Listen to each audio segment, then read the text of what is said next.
Can you all hear me?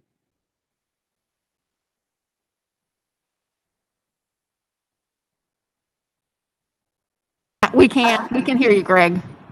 Thank you.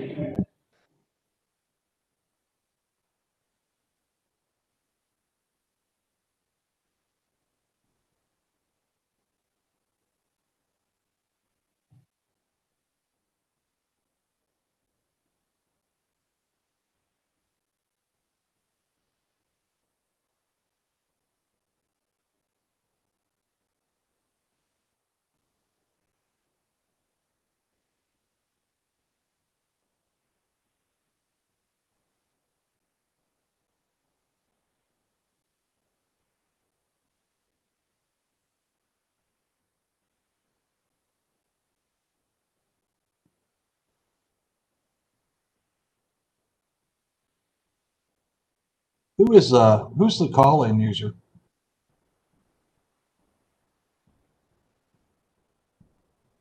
This is Chris. I'm at Okay. my office, Okay, Chris. and I'm on both the video and the call because my audio is not working on the computer here at the office. So, Okay, I was just making sure we didn't have somebody who wasn't supposed to be in it. yeah, no problem.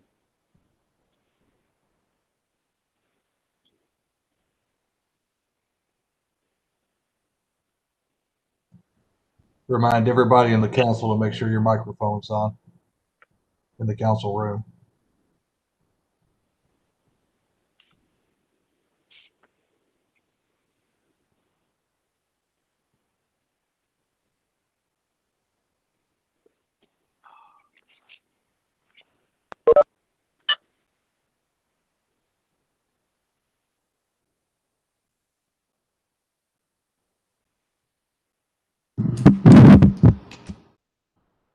Don was gonna come.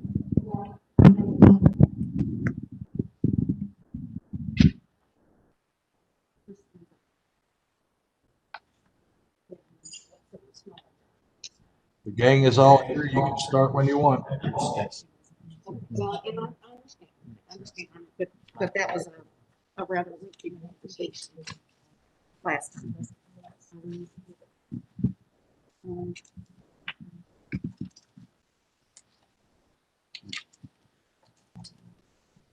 I'm sorry, gang. Not here. We're missing Don yet. Don's.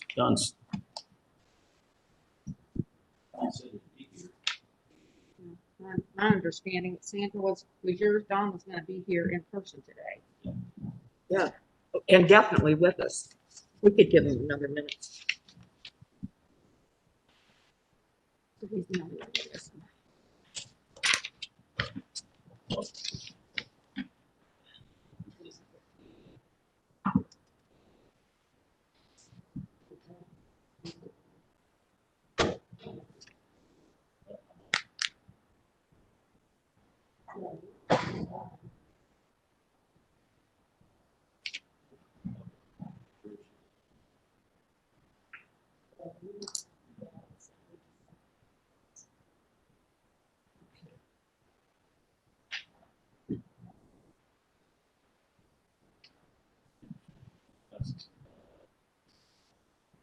You have to be close up with that.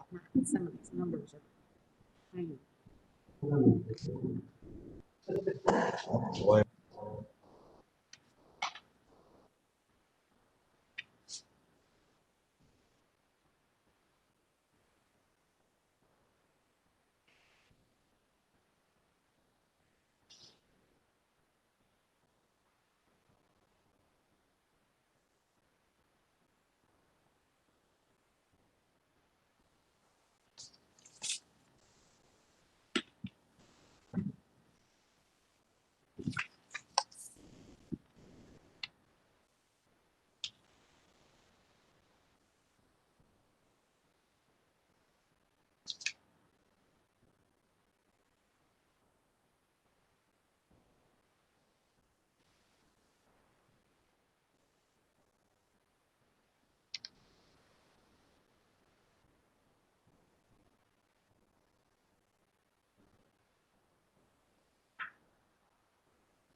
Ron, I love your background, very Kentucky.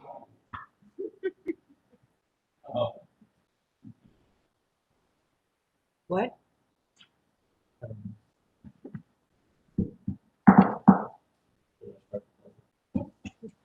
You may get to. Uh-huh.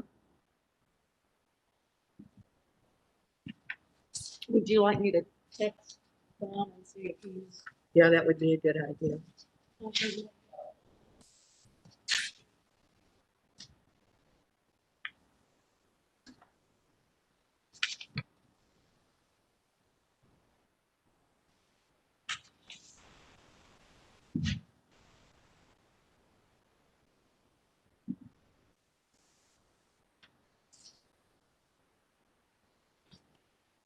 I've got his email address. I don't have his phone number. on here. I'll get it. Here you go. Thanks, Sarah.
Folks, when the mayor opens the meeting, would you all mind if I spent just a couple of seconds getting us grounded a little bit as to where we are? Maybe it's just me, but if you would bear with me for just a second, I can kind of explain.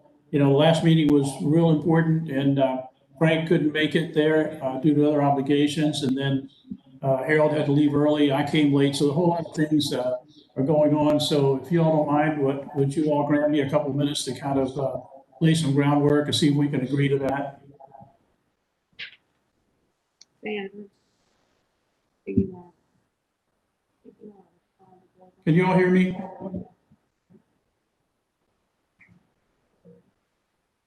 Can everyone hear me? Yes. Hello? I can hear you fine, Greg. Council room, can you hear me? Yes. Okay, did you all hear what I said? Is that okay? Yeah, although I don't understand what you would tell us that we don't have in front of us. I'll be happy to explain it. Yes. It won't take very long.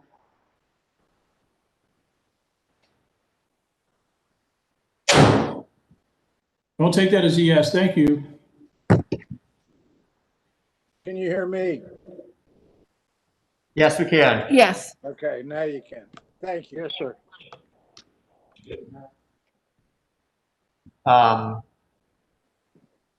Yeah, he's coming.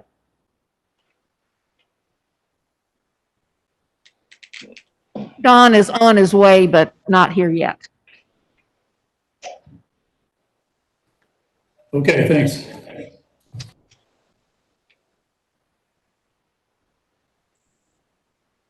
Gibson's not there yet.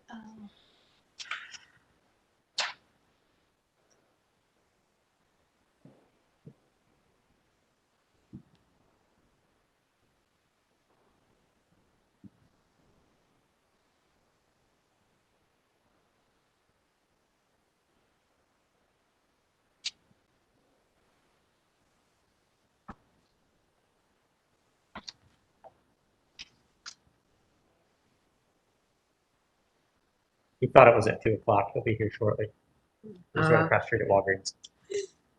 We started out there, and if Frank hadn't corrected me this morning, I might have done that too.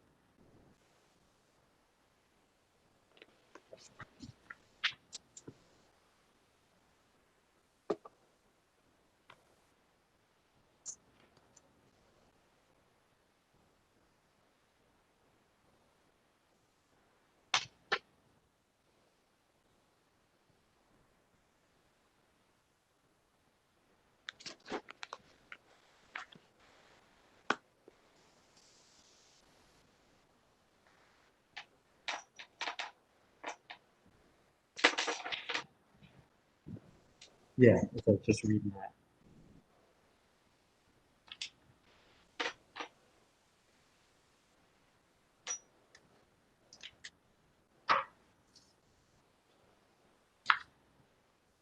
This is Chris. While we're waiting, just out of curiosity, is there anyone in the audience in your all's room, council room? There is not. Okay, thank you.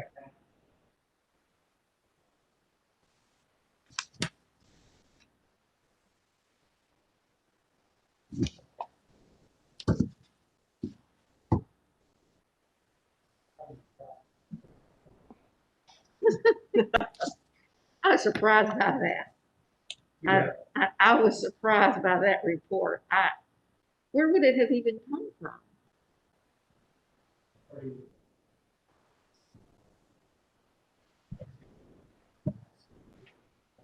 Love it. Love it, love it. It really journeyed.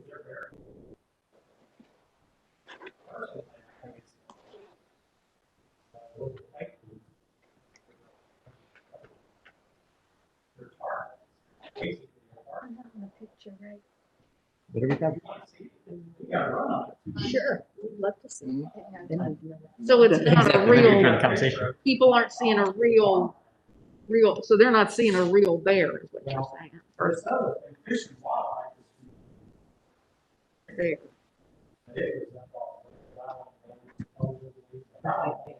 Yeah. I thought it was Prospect, Indiana. That's what the news said. Kentucky. Oh. Yeah. Talking about a bear. Yeah, I thought it was in Indiana too. It's on next one. And so his sons and friends, I'm sure that yesterday, it's the back end of Vader and the rescue really fixes it to his teeth, puts it upright and angles right stuff. Anyway, it was, I never know what he's gonna say. Yeah. They're always clean. Yeah. But some of the Hilarious. stories, Yeah. right?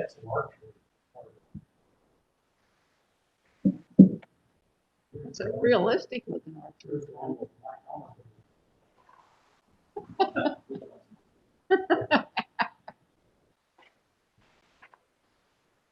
Well, it's certainly realistic looking. From a distance. Uh-huh. The funny part is, you see the deer in the background that's not running off. That's the deer target in the background. Huh. So is this like a hunt club? And Oh, they yeah, that practice? sounds Oh, like- I saw that. And it was on Covered Bridge Road on the far, on the north side or whatever. And I thought it was a fake. I didn't realize it was deer. I can imagine. And it's pretty much full size. Yeah. Yeah, exactly. Yeah, I saw it. I was coming out of the back end of Plain Creek. I saw it.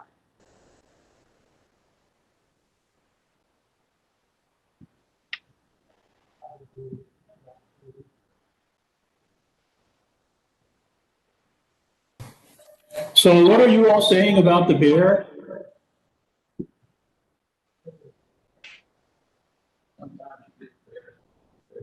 What are you all saying about the bear? That sometimes our police hug them.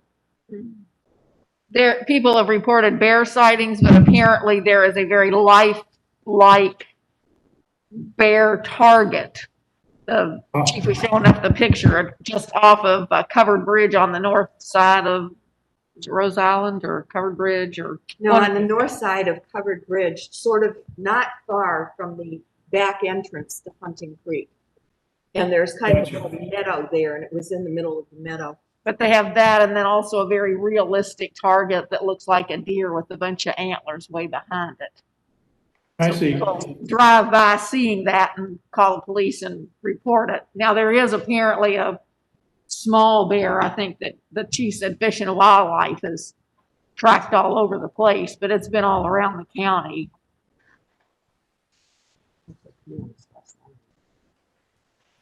Just one more thing for my husband to want to adopt and feed.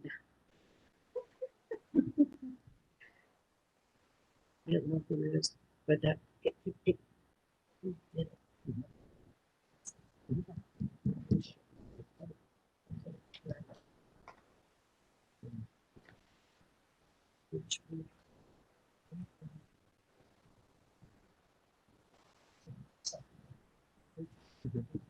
That's what we do. No, that has to be- Yeah. That's our budget. Yeah. Yeah, we could, which would get us through some of this.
Yeah.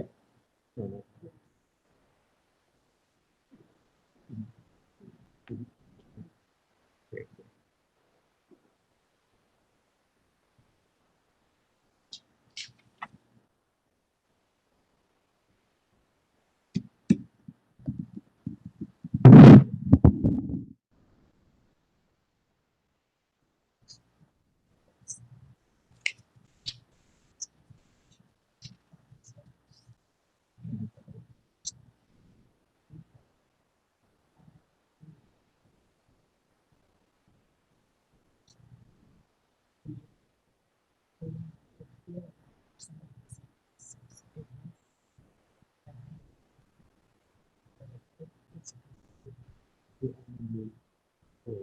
When there's an issue. They want at least 2 meetings.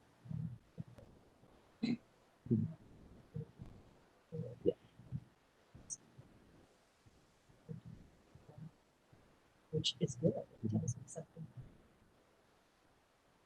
That's good.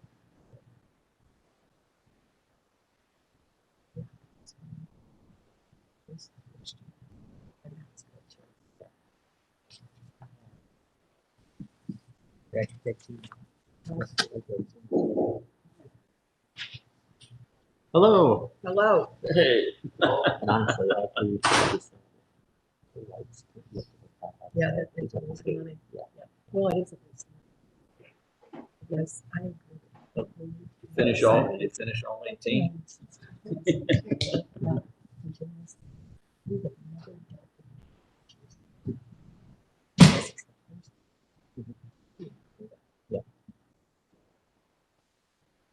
Mayor, we are all here.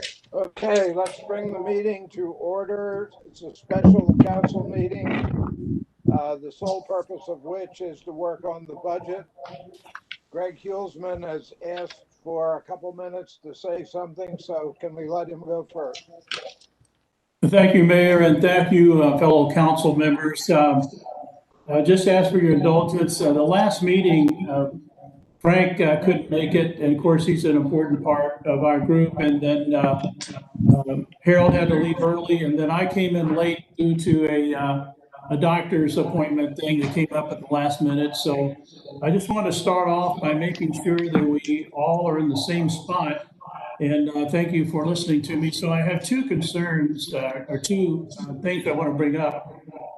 First of all, I liked the last meeting. By the time I came in, and I'm going to go back to 2 meetings ago when the council approved that 3 members, namely councilpersons Swan, Fulcher, and Leonard, would go off and work as a non-majority working group and then come back to the full council with recommendations and I think also prioritizations of the projects, the many projects that were being considered and so on. So I thought that that was going to be the last meeting because I know we said we wanted to get that done in a timely manner.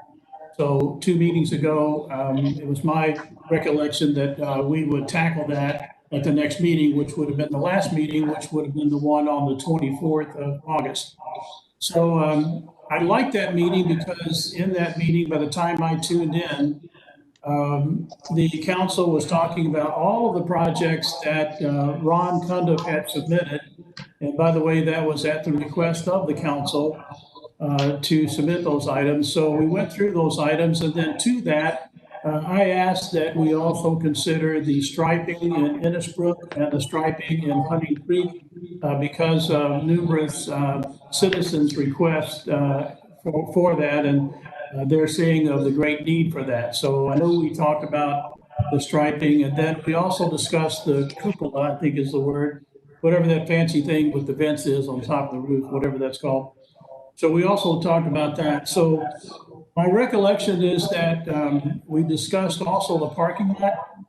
And I think Don brought up that that was a rather expensive item. So I agree now after thinking about it that maybe we could defer that for a while. But other than that, I think my recollection is that we were considering all of the projects on Ron's list, plus the cupola and the striping. So one of the reasons that I'm glad that we had that meeting, that type of discussion last time is because I felt that it was good that we were acting fiduciarily responsible to our taxpayers who pay taxes so that we could run the city to a certain way. So since we had excess funds in the last budget, and I don't have the numbers right here, but I think it was over $400,000. And then by the time you allow for the paving and some of the other needs, is still $250,000. So moving that into the budget and using the reserves to do these things that need to be done for the city, I think that's the direction we were going in, and I applaud that. So that's one thing. The other thing, all of us on the council received a letter from Mayor Evans. I got mine a couple of days ago, asking about, I think it was cost element 5730. And frankly, I had not seen that before on the budget. So was wondering if whoever introduced that, if sometime, at least not at the beginning, but sometime during the course of this meeting, if whoever suggested that to be added, and it's a good chunk of change, 25,000, could explain exactly what that is. It's called Council Outside Services. And I don't recall getting an email on this from anybody, and I don't recall discussing it at a previous meeting. So 2 things, if we could agree and make sure that I'm on the same page as everyone else. Are we talking about all the projects to be included in the budget that we discussed at the last meeting? And also, what is the thinking behind expense element 5730? So thank you for allowing me to introduce that today. Thank you. I'd like to respond a little bit to what we've done so far. We've had a number of meetings, and it isn't just at the last meeting. We have literally gone through the entire budget line by line and dealt with any areas that were at issue among all of us. The ones that have received conversation are the ones that you received in yellow before the first one of those meetings.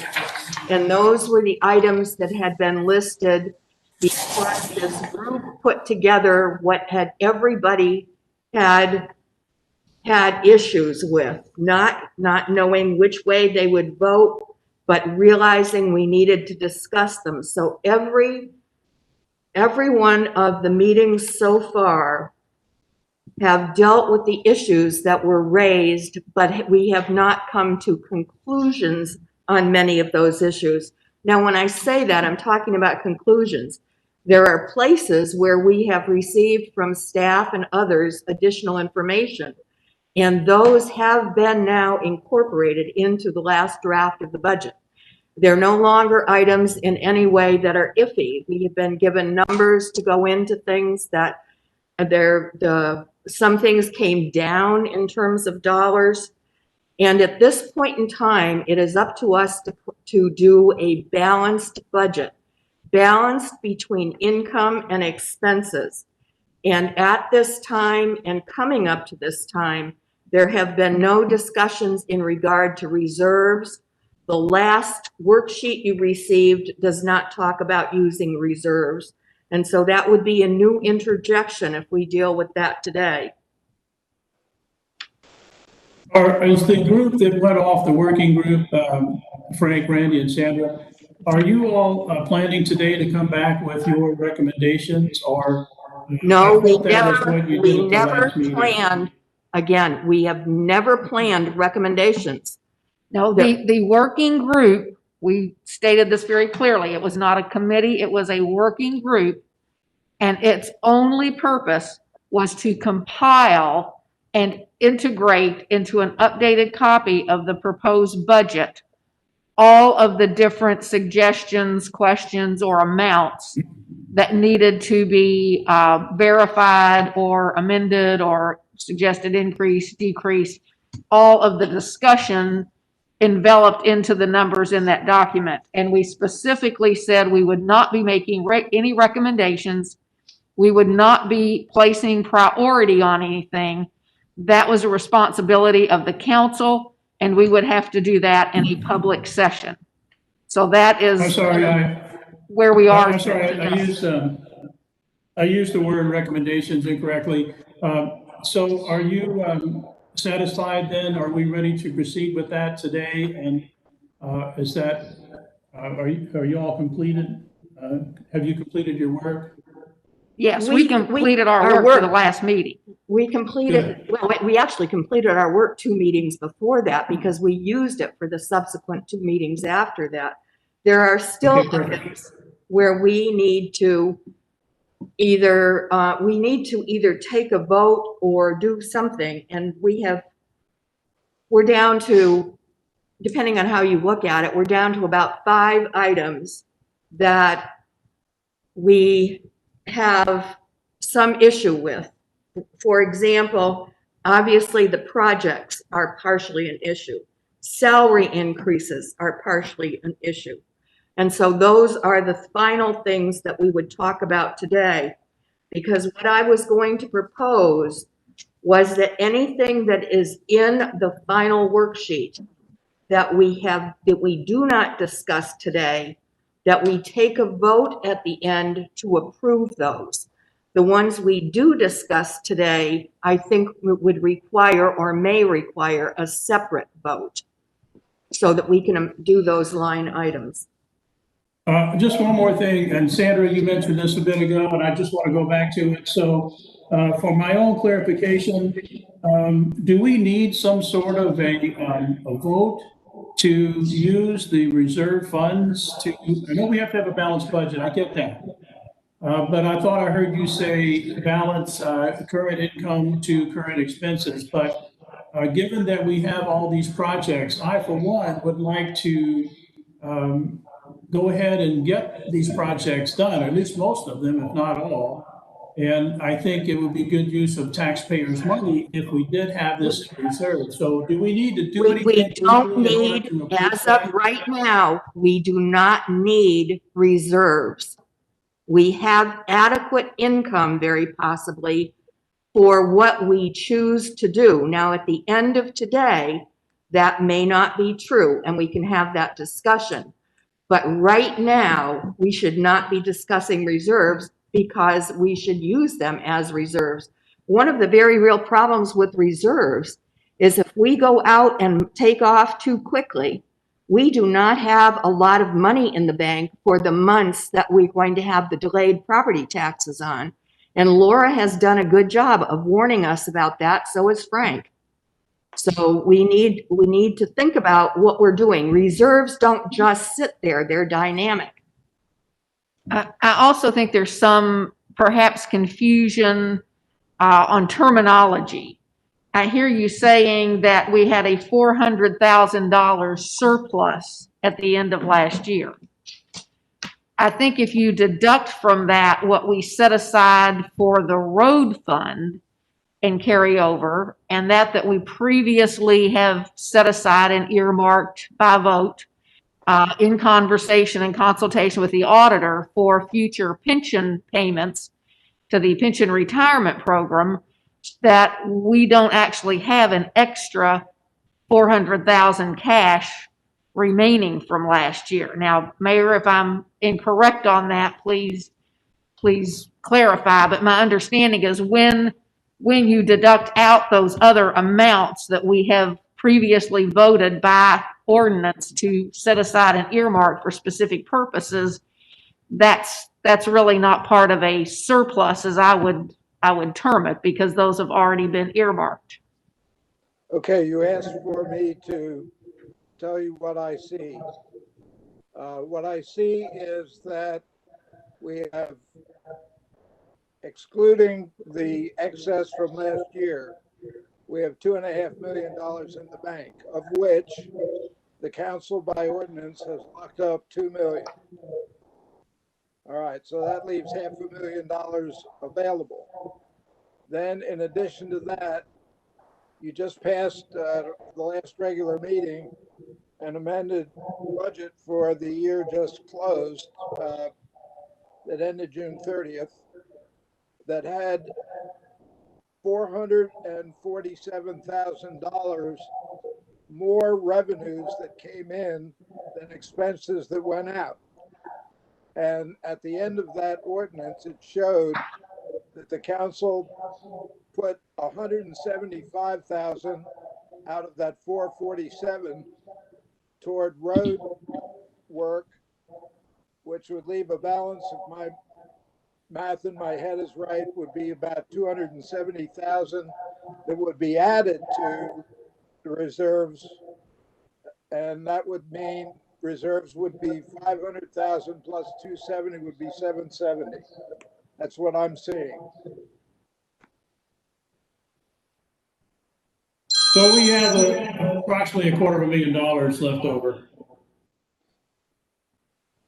From last year, yes. Okay, why is that relevant to us securing an annual operating budget? It's relevant. You might need the extra. It's relevant if you decide that there are more projects that need to be done than our current revenue will provide for. That's why that's relevant. It's all a matter of what priorities the council sets and what they cost. Yeah, that's pretty much what I'm saying. If we collect taxes from our taxpayers, we assume that we need every dollar of that to run the city. So if we didn't need every dollar of that, and if we do have excess dollars, and it looks like $250,000 to me, after we do the set-asides for the other things, the paving and so on, then it seems appropriate to me for the council to spend those funds wisely. If we have needs that we have been postponing, and we do, and we have been postponing some things, then I say we go ahead and do them. And I think that maybe we won't need that. Maybe Sandra's right. We've got enough money on the income side to keep on going and afford everything we need to do. But all I'm saying is if we don't, then like a lot of other cities, I think we move the funds that we need in order to balance the budget from the reserves into this year's budget. And let's get the city caught up with all the things that we need to have done. We've got a whole list. And Frank, you were the one that asked Ron to provide the list, and he did. And it's a good list. And it's things that we need to do that we've been procrastinating on. So I say, that's why I bring it up. Yeah, the city is getting, I'm not here to argue anything, but I will observe that the city is getting some age on it. Take, for instance, the cupola on top of the roof. Take the Putney Pond. Frank sent out an email in the last few days talking about doing some engineering studies of The Putney Pond, I think there was number 50,000 showed up there. The culvert under Hunting Creek Drive, Frank's emails suggested doing a engineering study of that. I forget the dollar number. But these are all functions of the fact that the city is aging. Guys, I think that the funds you're talking about from 2019 budget, they're there, but the balance sheet showed we had $2.59 million at the end of July. As you said, $2 million, it has to be set aside. So our total cash was $595,000. And when Laura went through a rough cash estimate, it appears at the beginning of October that'll be down to about 300,000.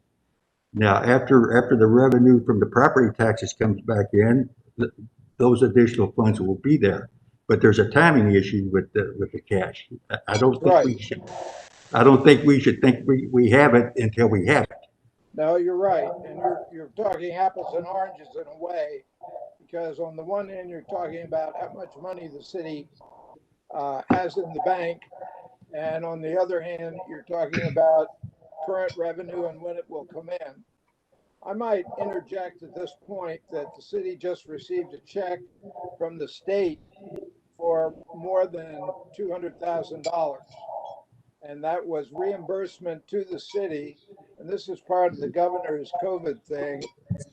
Reimbursement to the city for police salaries in March through June. It's going to be very interesting accounting wise. We're going to have to talk to our auditors, but the state has told us not to put that in revenue, but to back it out of what we paid out of our budget to the police. John, that's really good information. Just to put that into perspective a little bit, the total dollar value of all the projects on Ron's list was around $84,700. So we could do all of the things on that list. And maybe we don't need to bring the money over from reserves if we got this 200K check. I didn't realize we had that. But that's great. Okay. Yeah, we had originally requested, before we checked with other cities and checked with the state itself, we had originally requested about $3,600 for COVID-related expenses. And then we learned that we were allowed to apply for our police salaries.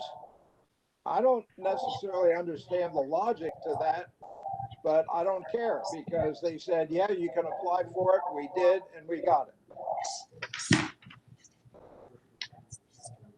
Yeah.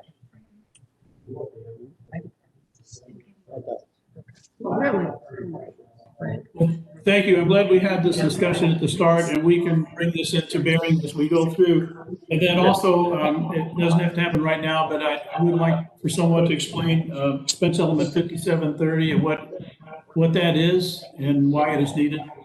Before you do that, I don't want to lose the opportunity to recognize the fact that it was Frank Fulcher who originally suggested that we should pursue that.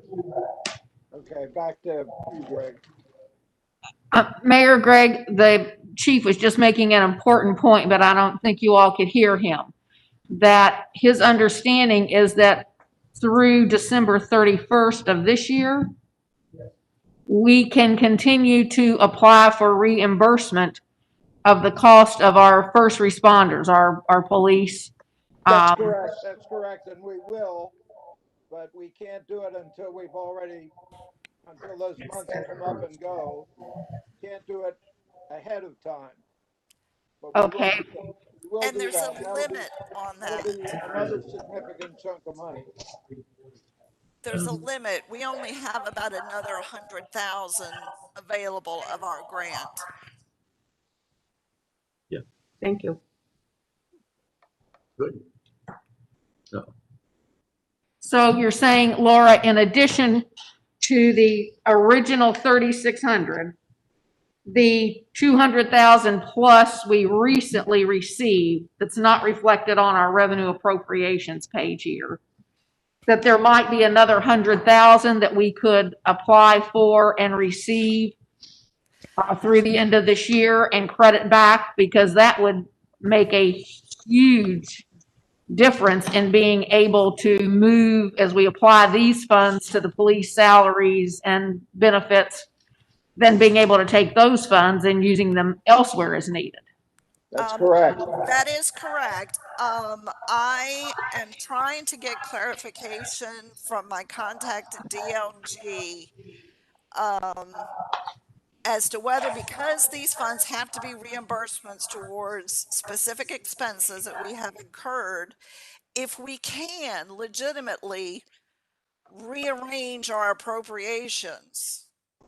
I don't know if I'm expressing that correctly. It's a complicated question and I haven't gotten an answer yet. No, I understand. What you're saying is, can we do an amended budget to accommodate that at some future point in time? Sandra, I think that's exactly what we can do. Okay. Okay, so we can move on to this one. Yeah, and I'd like to suggest that we start from the back, because everybody seems to be most interested in the project things, and that we deal with those kinds of issues first. So looking at our worksheet, if we started, for example, the first item that comes up that's an issue, what page? I don't know, 13, 14, something near the very end. Actually, it's 13. No, 13.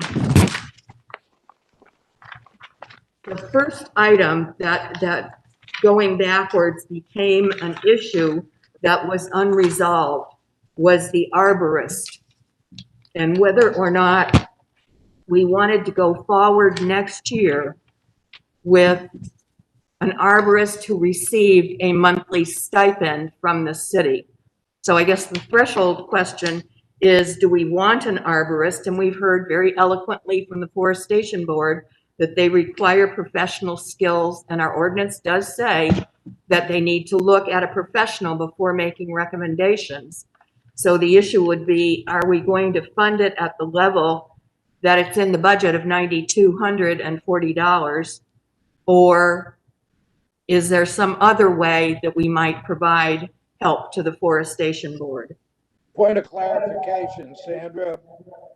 Have you looked at that ordinance recently, or do you have it in front of you? Because I looked at it, but I don't have it in front of me. Right. The part that I remember, because the Forestation Board, Lee Tusi, have said that the ordinance requires them to have a professional arborist. That's not true. I agree. I agree. What is true is that in making the recommended tree list, they are to consult either with a professional arborist or with a tree person from the state, which for all I know could be free.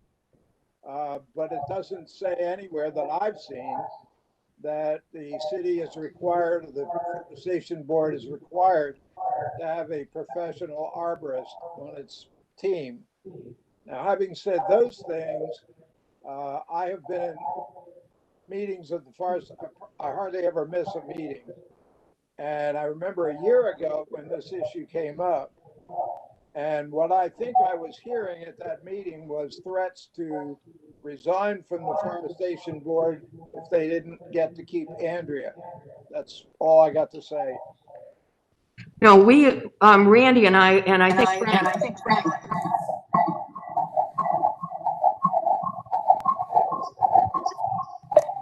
we're getting some kind of feedback here from there's some kind of feedback. We can't tell if somebody's trying to talk or if it's something else. Anyway, we agree with your assessment. I think the focus of that component of the ordinance was to make sure that some kind of professionalism was involved in certain types of decisions. I don't think it was to imply there had to be a permanent person receiving income from the forestation activities. Is that what you perceived, Randy? Yes, when I read the ordinance and I went back and looked at it again recently, It does not require us to keep a horticulturalist on the payroll.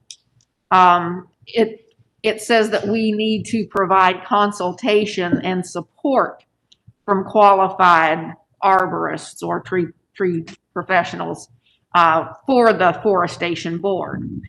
Now, I haven't. Randy, what I remember reading was that it was solely Might be Lee. with deciding what trees to recommend and what trees not to recommend. And that was it. It looked like it was great.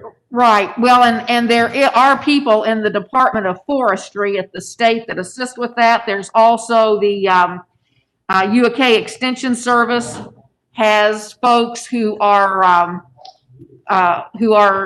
available for consultation. I'm aware of that. The other thing that I have a broader issue here. I have nothing against Andrea. I have nothing against calling on somebody and paying them for professional advice that we don't have as needed.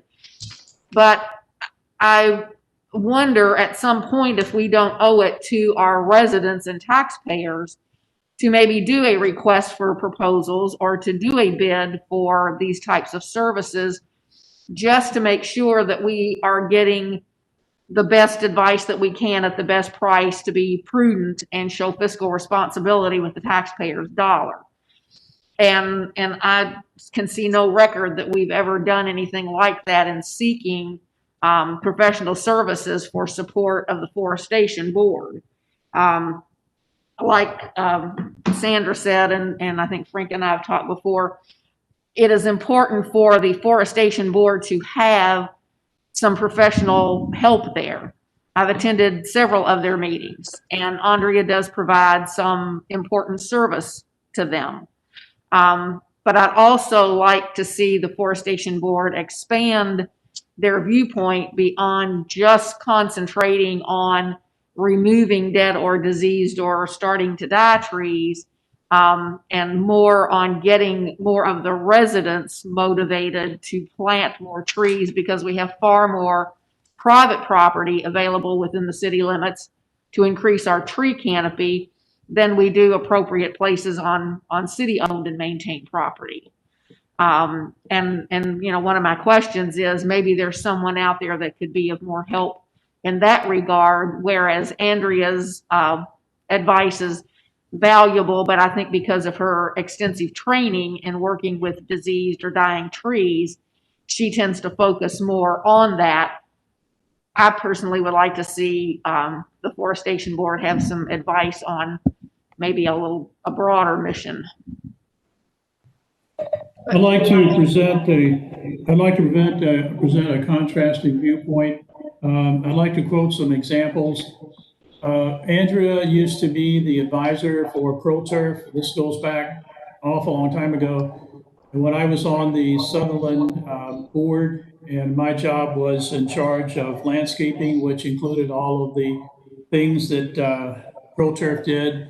And Andrea was a great advisor. Her knowledge is through the roof. She knows everything about almost anything that has anything to do with something that grows in the ground.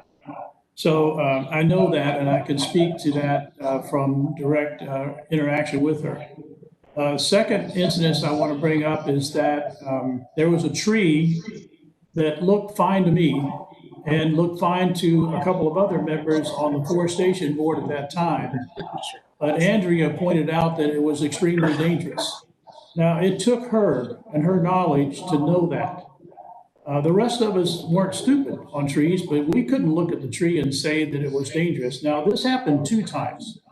One time, and the case was, she said, this needs to come down right away. We couldn't get to it right away, and part of it did fall. And thankfully, no one was underneath of it when that happened.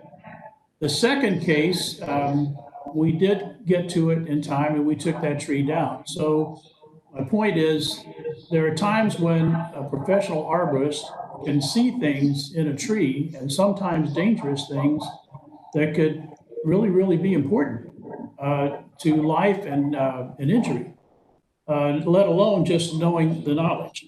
And then the last thing I want to bring up is I'm pretty sure that the forestation board would be stymied by an action on the council to remove this resource from them. This is a group of very dedicated people who give their time without pay, who work really, really hard. It's a small amount of money, really. And I think that we ought to keep her. So that's my 2 cents. To Randy's point, Andrea does more than recommend cutting down trees. When it comes to deciding what trees we should plant and we should acquire, she's involved in that too. Well, that's good to know. Since trees are by their nature long-lived, and we have Andrea, who incidentally went to Penn State, good gal. Once a year, why would we not have a comprehensive plan once every 5 years by a very talented professional? If there are, and I don't know the answer to this, but I suspect that there are state resources available that could be used. And that, Greg, that doesn't change any of your commentary. I don't disagree with your commentary. We're focusing on an individual as opposed to spending the city's dollars. If we don't have to spend city dollars on a professional consultant and the state has those resources available, then we're already paying for it in our state taxes. So has it ever been explored, or to your knowledge? You've been on the forestation board. Have options been explored? Frank, you make an excellent point. And yes, we have. And I'm trying to remember their names. There were 2 guys that were with the state forestry division, and they've been here. They're actually here on Arbor Day. And but those guys are busy, and those budgets have been cut, and they can't get here real quickly all the time. Andrea's here; she's at our disposal. So I can't directly dispute what you're saying. Those assets are available to us, but how quickly they could get here and how well they could respond to our particular needs when they're addressing a ton of others, I don't know the answer to that, frankly. But good point. I see what you're saying. Well, one of my points is the long life of a tree, and I don't know what the quickly part of it, why that is necessary. I mean, a comprehensive review this year by a qualified arborist or some professional, why would that be necessary next year, the year after? Actually, I agree. The long life of a tree really isn't that long. And this is going to be kind of surprising to you. It was to me. I was on the very first forestation committee. So it was brand new. And so I was excited. I knew we had $2 per resident to spend on this. And I was really anticipating planting all these trees and making areas more beautiful. And well, much to my dismay, in the first few years, maybe even 5 years, we spent almost all that budget on taking down dead trees, pruning trees, fixing tree problems. So yes, I'm a tree lover, but we spend a whole lot more money on fixing trees, taking trees down and pruning trees than it would ever cost to plant trees. So I began to think, are we ever going to get around to planting some trees? That's why I'm kind of elated that we have some tree plantings in this budget. But anyway, getting back to the point, trees, yes, they do last a long time, but in that life cycle, there are a lot of problems and not all of them last that long. So, but that takes us back to Randy's point that there are limited public grounds for planting, and an educational program to encourage people to plant on private property, which is the bulk of the city. I totally support that. I think that if we only look at forestation as being taking down and planting trees on public property, I think we miss a huge opportunity. Well, that revolves around the charge to the committee. Lee Tucci or someone with us to provide some additional information on this before, I think we need that before we make a decision. I think that position is important. I'll stick with that. Well, and I'd like to clarify here. It says professional horticulture consultant. There is a dollar amount proposed. There is no mention of any particular person in here. That could be Andrea. No, but the other thing is there's a salary, or not a salary, there is a contract increase from last year. That came from somewhere. Somebody is asking for more money. But if your point is that we should think about spending this over a broader range of services than what we've received before, yes, we could take a vote now, if that's what the group would like to do, to say it that way. You could make a proposal and we could take a vote to broaden the services provided under this.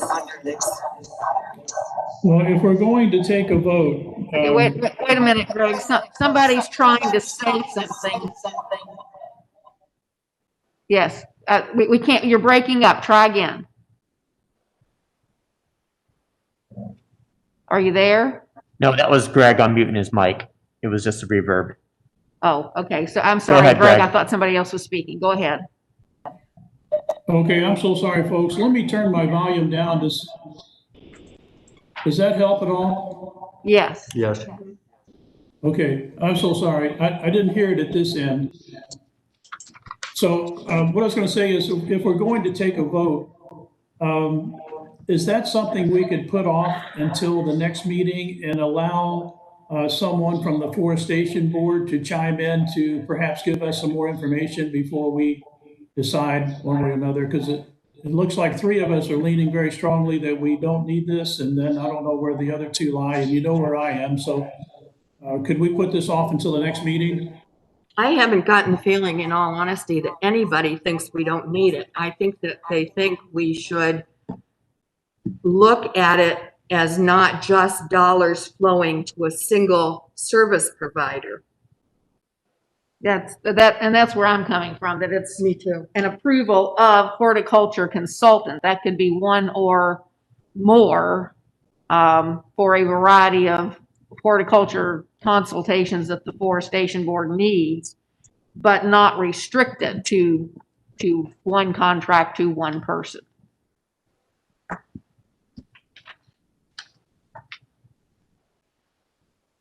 Did you hear me, Greg? Yes, I'm sorry. I was just thinking, what do Don and Harold think? I agree with the three of them.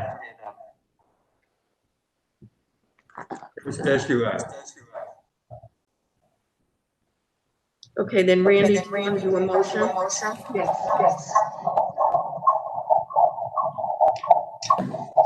What's that? There's something going on in the background that's, I don't know if you all hear it on your end, but. You know, I think that's me, and I apologize profusely. I've noticed when I unmute my mic, I hear that too, and I don't know what it is. So sorry. It sounds a little bit like Laura, but not quite, and I can't tell, or if it's somebody else that's trying to participate. No, it's nobody else. It's just whenever Greg, his speakers are going back through and just reverbing back and Oh, forth. okay. That's- Okay. Folks, so let me do this. If you bear with me through this particular next vote thing, and then I'll log out and log back in and see if that takes it away. Okay. I move, do I need to make this a formal motion? I move that we approve the $9,240 for line item 8315, professional horticulture consultant, with the understanding that that is not restricted to any one service provider or contract. In fact, we would encourage that it not be. In fact, we would encourage that be used for a broader range of consultants as necessary. Okay, Mr. Mayor, did you want to call for a roll call vote? Well, I didn't. I second. Okay. Yeah, Sandra, how do you vote? Sandra? Yes. Don Gibson, Yes. Harold Hughes, Yes. okay, Randy, Yes. Frank, Yes. and Greg. Go along, and I'm going to sign off and I'll come back in. Did you vote yes? Yeah, yes. Okay, it's unanimous. Passes.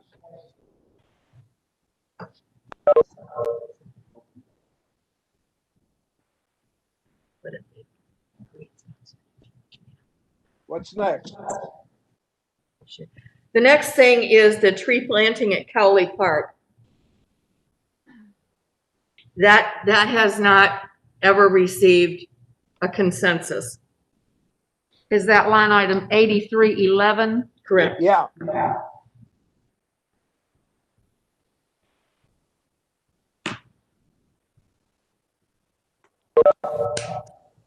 Well, I don't feel that Cali Park should be limited in its open space. We have a lot of acreage, woods, trails, trees. Cali Park needs a little work. The tree bushes that exist. However, making that into another forest. I can't hear. I don't think that people would appreciate that. Even people who, support additional trees. They like the park pretty much as it is, but they'll comment on, well, can we get rid of that pine or those bushes? They look like the Dickens.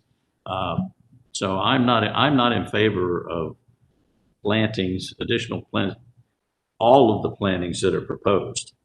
Now, there may be one or two that would fit.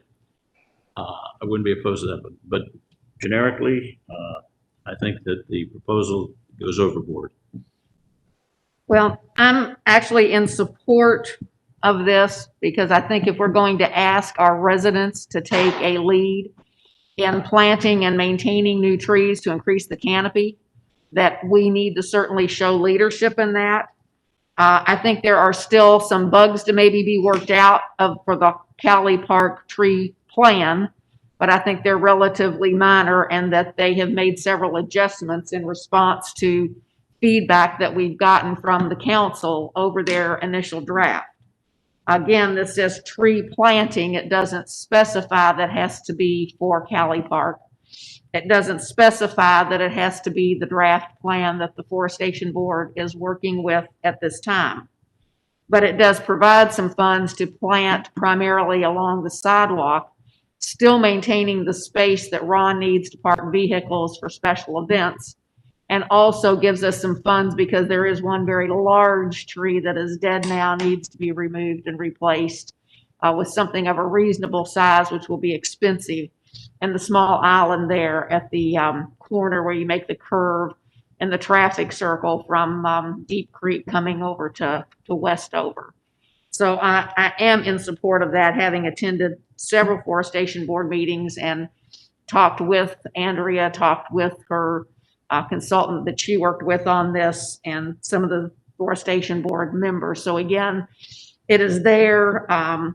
If they have a plan that comes back to the council, meets with our approval, then I think they could go forward with that. And it may be split between Cowley Park and someplace else. Was it this $6,300? Doesn't that reflect the plan that they reviewed with us a couple of Yes, meetings back? that's the So dollar it goes figure. way beyond Several months Cali ago. Park. No, it was Cowley Park. It was Cowley Period. Park. It was just Cali Park? Yes. And I guess in some ways I agree with both of you. I am a total tree person, but the Cowley Park plan I thought had multiple problems.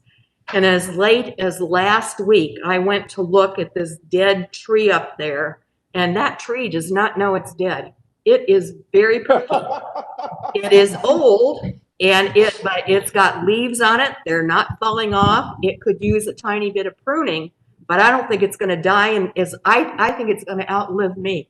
I think we're talking about two different trees though, Sandra. The big big pin oak, Big oak? the big pin, Yeah. that's not the one I'm talking about. Okay. That's no, I agree with you on that. and I We think I should made not that take that down. clear in the last meeting that I'm Okay. not sure that's an imminent threat at this So time. where's the other one? There are 3 trees that have some smaller shrubs planted on them and sort of a raised interior landscaping island. On the back left side?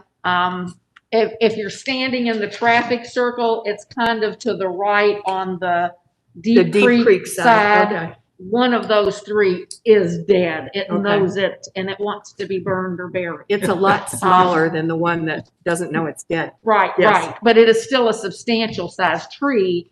And to try to put a small 10 or 12-foot tree in there with almost, 15, 20-foot trees is going to look puny. So it's going to have some expense to it. And it's a beautiful island. It also needs a little pruning out. Some of the shrubs and things put there to fill in when they were small, now crowded. Mhm. And they are looking at, how to best redesign that. But I think that 6325, again, it says tree planting. It is an amount, but I think, again, we should approve it, but not restrict it to Cali Park or that particular plan. Well- So if something else is brought forward for council's approval and trees elsewhere as may be needed, that they have the funds to do so. One of my other concerns, though, is the one that Frank expressed. I think that turning, using your words, the thing into a forest up there is not beneficial to the city because it's one of the only open spaces we've got for public events. Now, I know we've gotten back to the point where we don't have much in the way of public events, but I would hope in the future we'd go back to having things like pumpkin painting and things like that. And the way the plan was enacted, it was putting trees where we need to have bouncy houses and people. What I'd rather do with this money is take it out of the budget, not tell them they can't have anything, but watch and let a plan come back that would make it more beneficial to the city. I'm all for planting trees. I am not all for the proposal that I've seen so far. Okay, and I don't think we're far apart there. Can I get into this? Sure. Certainly. I just want to say I agree with Frank and Sandra with regard to Cali Park.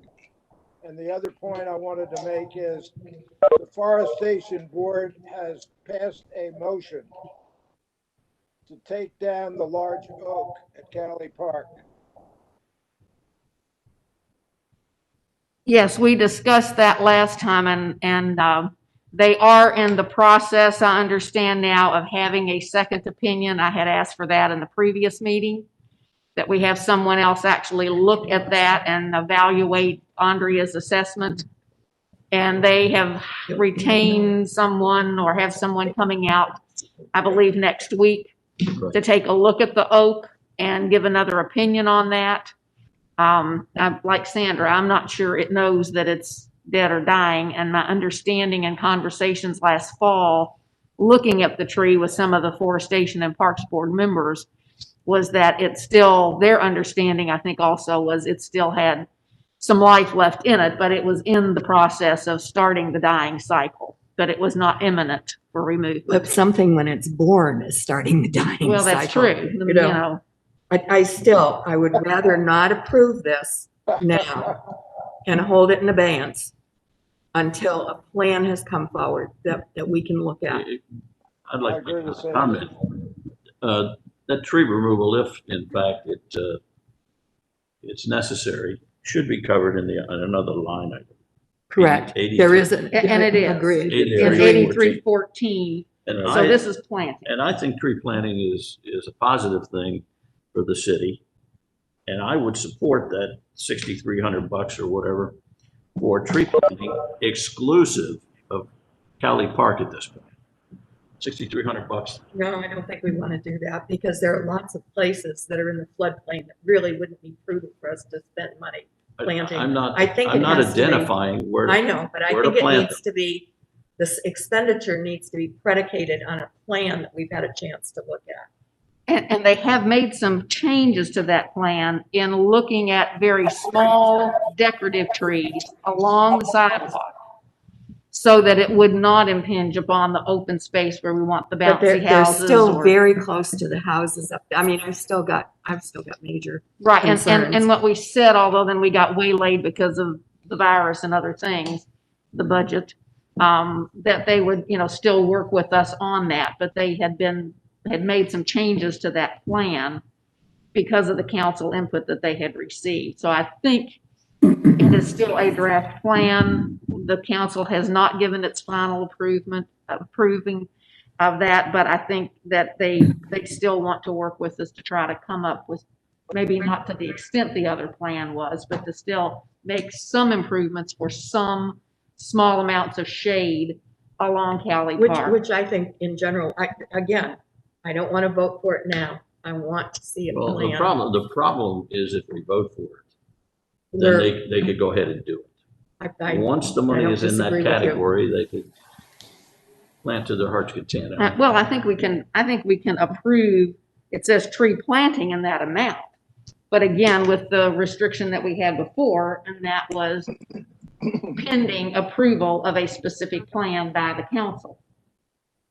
So the money is held there. But you know what? We don't even know an amount because we haven't got a plan. I mean, this was the old amount going forward. I'm afraid I agree with Frank. I'd have to vote no now on this. I'm ready to vote. Are you? Hold it, before we vote. Are you all thinking that all of that 6325 is for Cali Park? Because it's not.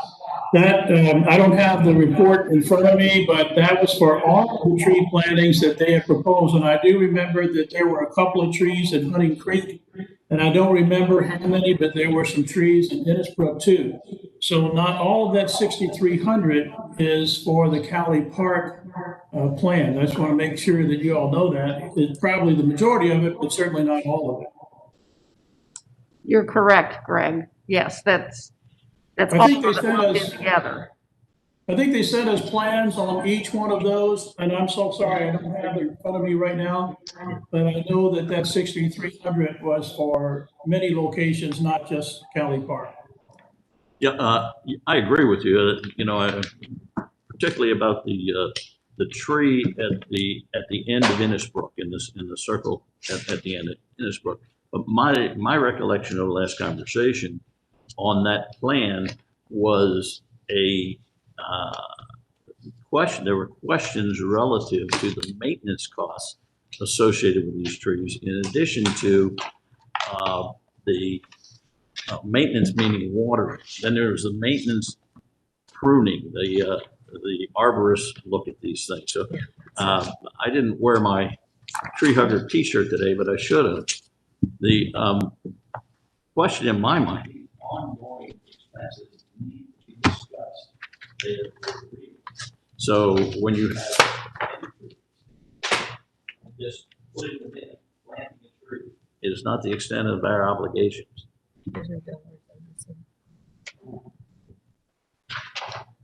To be totally honest, my initial thought on the Cali Park was, like Sandra just said, that it's nice to have an open area.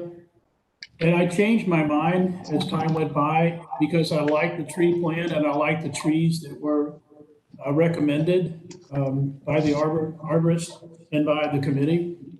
So I am attracted to the idea of some trees up there, but I'm also attracted to the openness as well. So I'm kind of on the fence on that. But well, I like the trees. The question is not let me finish. If we could, I think there were 3 trees at Hunting Creek on Hunting Creek Drive, and Frank, you sound like you did the ones on Innisbrook. I can't remember if it was 1 or 2, but I would like to leave some money in at least for those, and then maybe we could, because I think the Forestation Board was very kind and coming back to us and saying they could delay this until the spring, and if need be, we could amend the budget and put it back in. But my thinking is, if you all want to vote on it, and if we do, and we decide not to do the Cali Park, then we leave some money in there. I don't know how much, maybe 2,500 was a guess. And then we can revisit it after the Forestation Board has had a chance to talk to us later on. Okay, Greg, are you going to make that motion? Because I'll second it. Yeah, and I'll vote for it. Greg, go ahead. Okay, so I move that we allocate $2,500 for tree planting in expense element 8311 well, and period, for tree planting as the forestation board so desires, but not including Cali Park at this time. Second, Frank, how do you vote? Aye. Randy? Nay. Don? Yes. Harold? Yes. Sandra? yes. Greg? Yes. Passes. That's, All right, the next item is one that is close to Greg Hilsman's heart and we all agree with. And that is item number 7411, which is the city vehicle equipment. And that is the striper for the stripes along the road. And the amount put in there is $15,000. My vote would be to keep that in. The city could definitely use a striper for multiple reasons. I have a question on that. We have the striper, and I assume I wasn't party to the discussion, so I'm probably being repetitive. A piece of equipment, striper, requires manpower to operate it. And from what we've heard in previous budget meetings is that the Public Works Department doesn't have time to trim the trees. Where are they going to get the time to do the striping? I'm not sure where you got, we don't have the time to trim the trees. Okay. How much time, Ron, would it take to do the striping? I don't know the extent of the striping. We could do both roads, Ennis Brook Drive and Hunting Creek Drive in about 3 days. I'm saying probably less. And Stuff like that. what are the additional maintenance and materials costs? I mean, the striping material is not cheap. Is that budgeted somewhere? Well, no, because this is a new item. That's what the $15,000 is for. Roughly, what would it take to do the 3 areas that you talked about? What is the cost of the supplies? Haven't priced paint in a while, but paint generally runs about $45 for a 5-gallon bucket of road paint, which is a fast drying paint. Isn't this a specific kind of paint? Yes, it's called road paint. It's a fast drying paint. Rough guesstimate, we could do it for about 6,000. What number? Not counting the purchasing of the equipment. What number line item is this? 7411, John. It says city vehicles. And maintenance equipment. And equipment. And this is the major striper equipment that we talked Major about. equipment.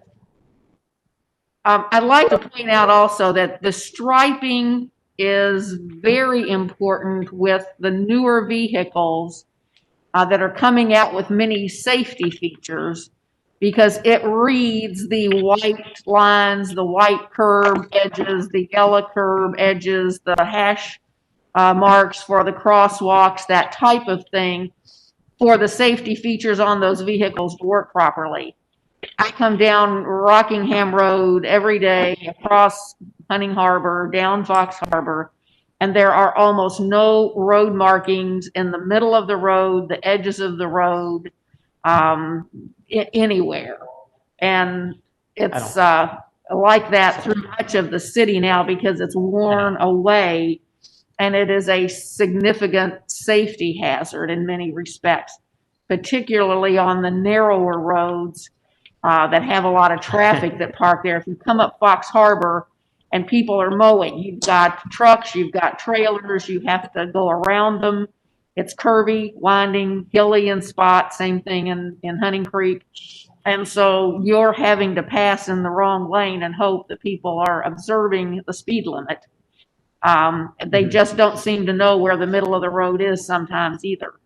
So I would like to say that I think the striper has an important safety feature to it if we can afford it, and if Ron can work that into their maintenance schedule. I think it would go a far way in showing the commitment to safety and safe driving and pedestrian safety also on those roads. Also being a little bit fluffy. All those worn paint strips look really bad. And things like the parking lot here, I can't even tell where to park anymore. Yeah, I mean, I they're can't just totally either. gone. I'd like Okay, to add- sounds, Wait a minute, what is this, what's the scope? What is the scope of the striping? Is it edges? Is it center lines? Is Edges. it crosswalks? Is it? I'd just like to add too, that the last time we paid to do Innisbrook Drive, or Sutherland Farm Road, I'm sorry, it was almost $5,000 just for that, so. well, and I remember Well, when that's we not- did doesn't Hunting answer Creek my Boulevard, it was incredibly expensive Well, too. that just answers the scope of the stripe. Is it? I'm sorry, Frank, you keep turning away from your microphone when you're cutting out. Okay. Lead in. I agree with Randy. The safety aspects of these are significant.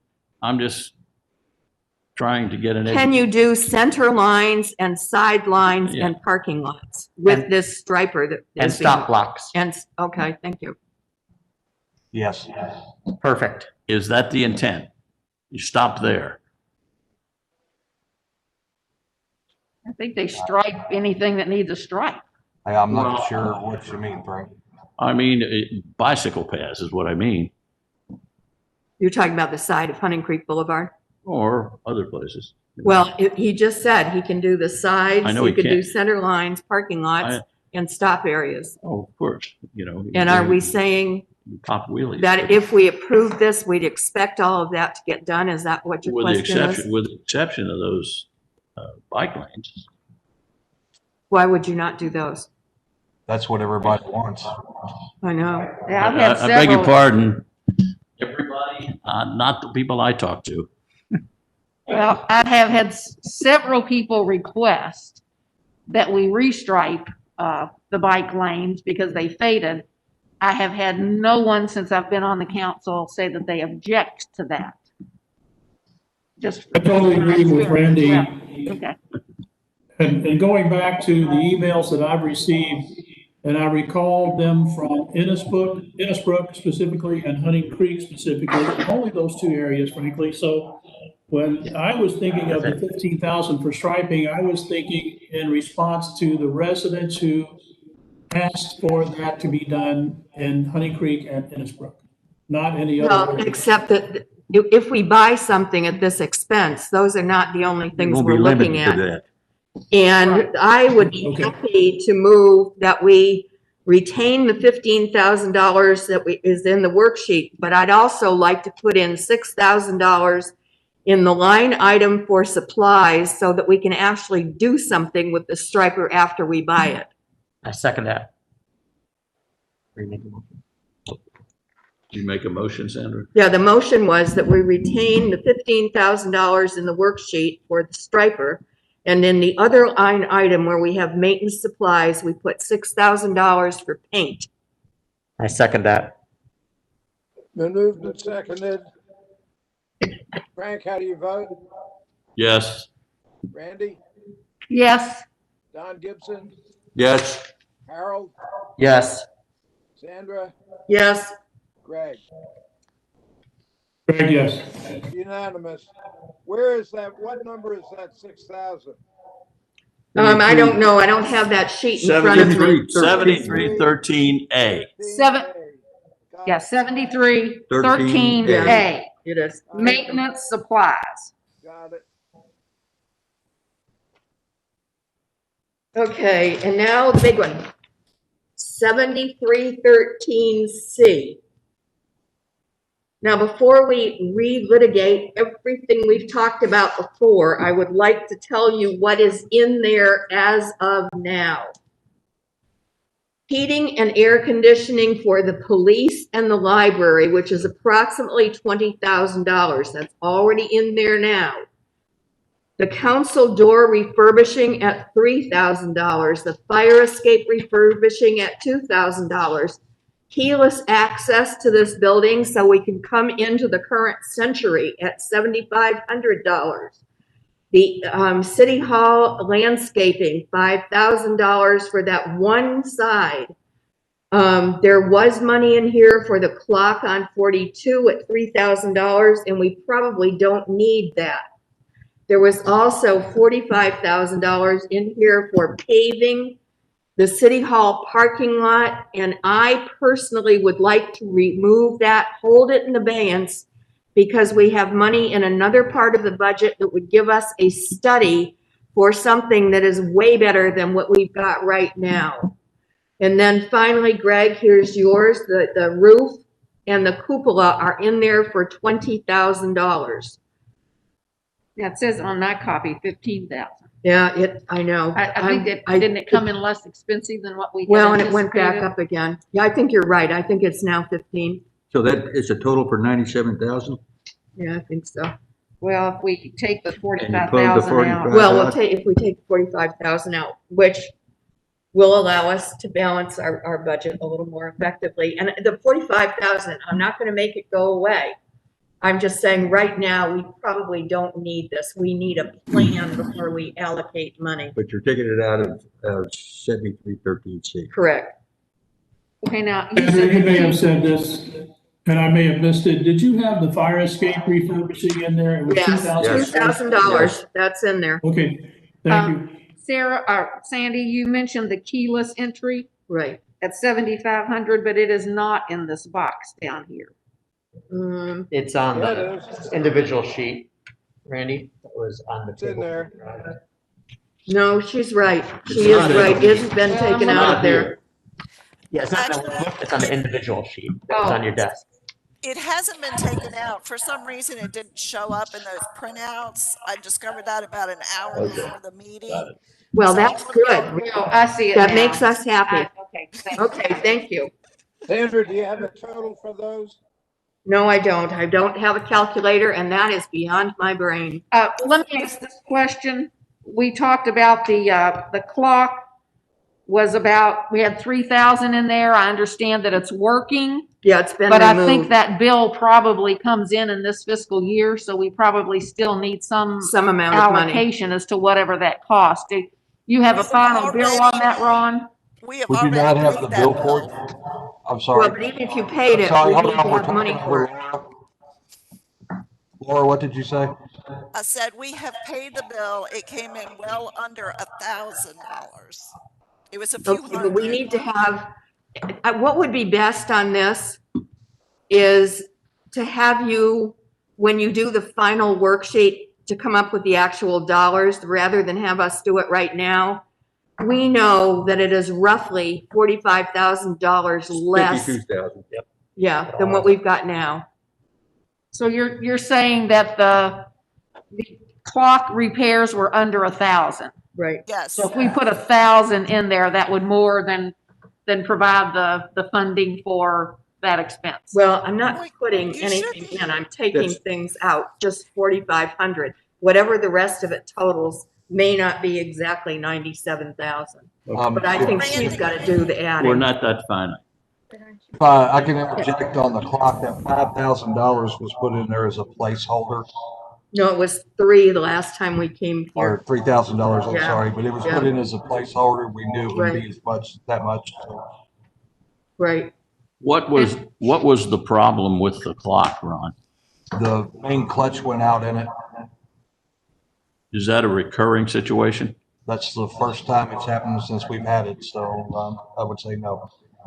All right. On the cupola, we had it up at 20, and then I thought it came back down to 15 because the guy thought that he could repair from the inside, and it was a better structure than we anticipated. So is this 15 in here realistic? I think the 15 is for the If replacement. we go, yeah, the 15 is actually for replacing. If we go the ceiling route, which I'm starting to think maybe we should try, it'll be much, much less. So much less like 10,000 or much less Easy. 5,000? 10,000 easy. So could we, We go what? Well, I except we didn't- can't do that now. We've got it, if we're gonna pass the budget, these numbers will come in and they'll change and we'll need to do an amended budget. I think we just need to leave it the way it is right Yeah, now for the Right time now, being. yeah, when you start off with if we do. Exactly. So we shouldn't Exactly. consider that at this point. I agree with but we you. think that 10 might do. No, but we should leave it at 20 because next week it might Is it be, 20? Well, no, it's here 15. it's Leave it at It was 15. 14.95. Anyway, yeah, I think we need to leave it that way. That would cover that would cover the roof Right. repair and a replacement. Right, right. So that would move the entire total to 52,000, correct? Probably 53. 53? Yeah, probably, because we've got to put that other 1,000. Okay, and Laura, you're the one who's gonna do the math. We think it's gonna come out around 53,000. I think it's gonna come out at 52. but- Okay. And I remember 1,000 for the clock repair. I thought That's that was the done. extra 1,000. Well, Yeah, it's done, but the bill is, this is a budget for this year, and it's in this year's And the- budget. and Right, and the bill has already, I can't remember, but it's either been paid for out of service contracts or facilities maintenance. It's in one of those year-to-date figures. okay, well, Okay. somehow It needs to you be in need to, this it one. needs to get in here somewhere, okay? 53 it Yeah, is. this is where it's budgeted. This is, you can change that. This is where it needs to be allocated to. Okay, the next issue is a more global issue, and that is, what do we do with the administrative, the police, and the public works salaries? Do we grant a raise? How do we grant a raise? When does it become effective?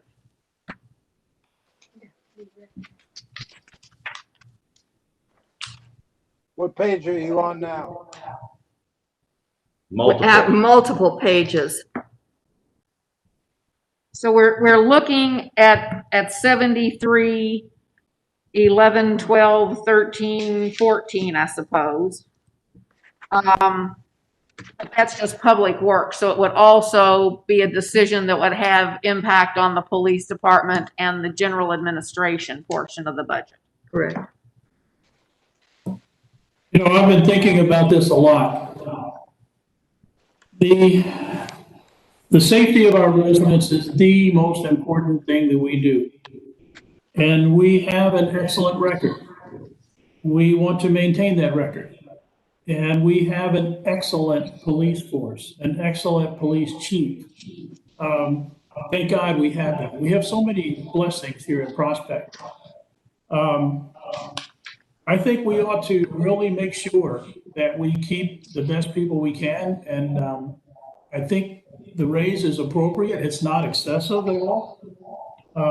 And even beyond that, I think we should think, at least in terms of a vision, what might happen should we need to increase the police staff someday.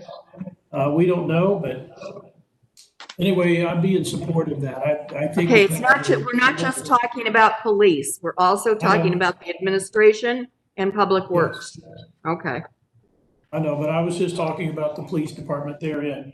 But since you brought that up, let me go ahead. I can't imagine us without the people that we have running this city.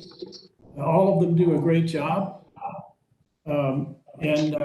So I would be in support of that across the board.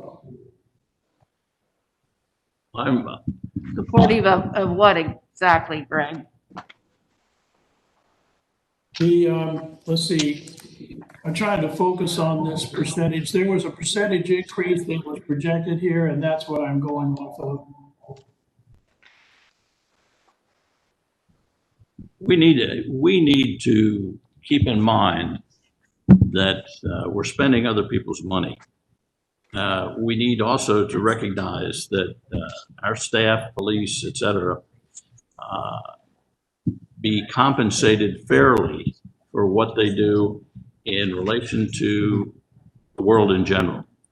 I think that there have been sufficient studies relative to our salary structures versus others in the same situation, that we are certainly very competitive.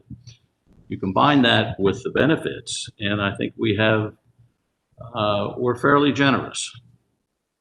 Now, I think, I agree with you 100%. The police do an excellent job. In this year of the coronavirus, where, you know, millions of people are out of work, and the CPI and those type of things are hanging around 1%, I think it'd be appropriate for the police to have a 1% increase. I'm not in favor of Public Works or administration receiving any increase this year. And the reason for that is, at least one reason for that is what I just said relative to the country at large. But also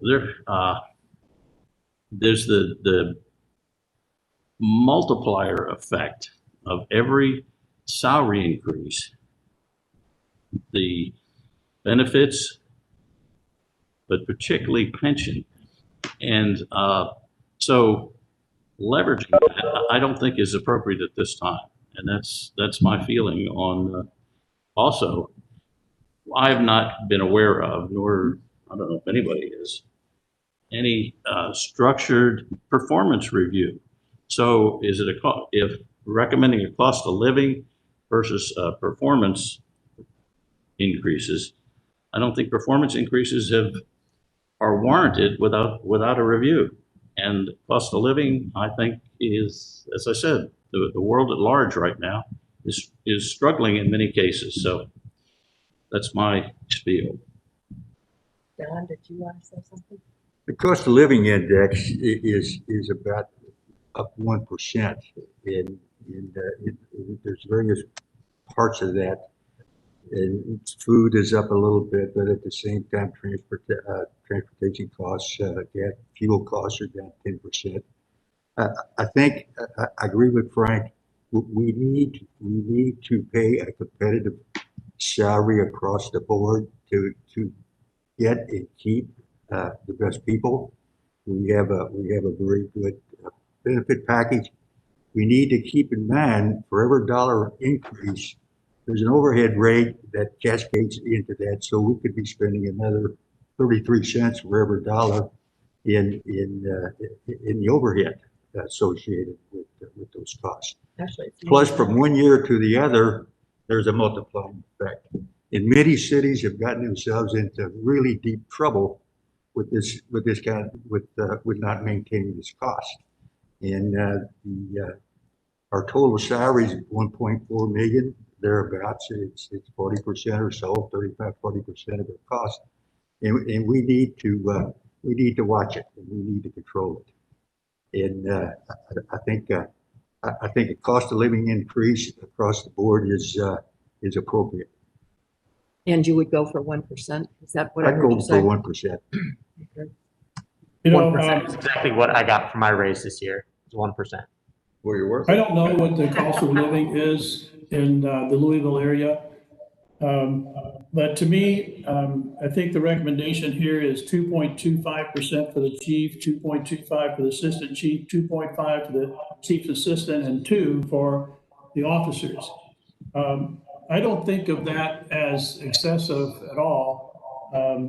That seems to be moderate to me. I don't know what the cost of living is. I yield to my fellow councilman Don.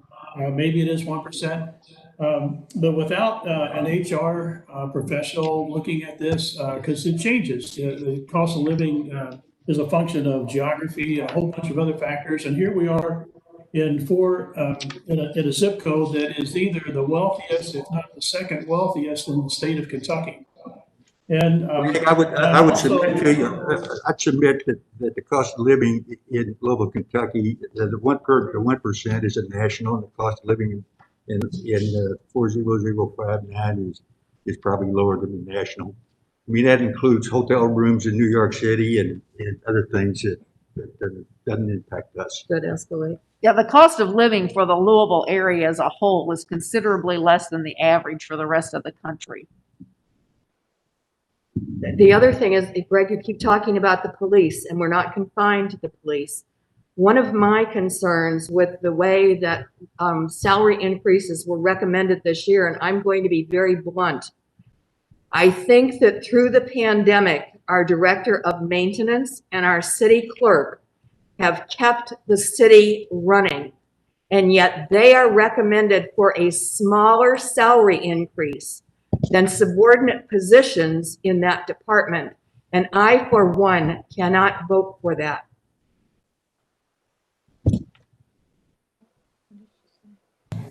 You know, this is a toughie. I hear what you all are saying, and I just don't know that, I'm sure that's right, it's 1%. But I just don't know what to do in this case, really, frankly. I've been thinking about it a whole lot. And I know I keep talking about the police department. But they're in the same range, 2.25%, 2%. So we're talking about basically 1.25% difference. Well, I'd like to say one thing about the administrative staff. Sandra just put her finger on it, pointing at Laura and Ron. They both have a tremendous amount of responsibility, and they both do a very good job. And then I want to talk about Waters and Whitlow. Those are the guys who are out in the heat, sweating every day, taking care of the maintenance needs of the city. As far as I'm concerned, you can say thank you all you want, but especially with the lower paid guys like Rusty Waters and Brian Whitlow, they live paycheck to paycheck. They could really use a little raise. And I don't think a 1% raise is a very good thank you for all the work they do. And coming back to Laura and Ron, I'd say again, they have a lot of responsibility and they both do a good job with it. I mean, look at this budget process. Who have we leaned on? Ron Cundiff for all the maintenance things that need to be done, the capital investments. Same thing with Laura. I mean, who do you think puts these worksheets together? I mean, yeah, I look at them, I review them, I try to stay on top of it, but I'm just one person. They're the worker bees, and they deserve a little bit of consideration here. Okay, I would agree. I think everybody has had an input. I'm sorry. I think that. You can if you want to. I like the percents that are projected by Laura.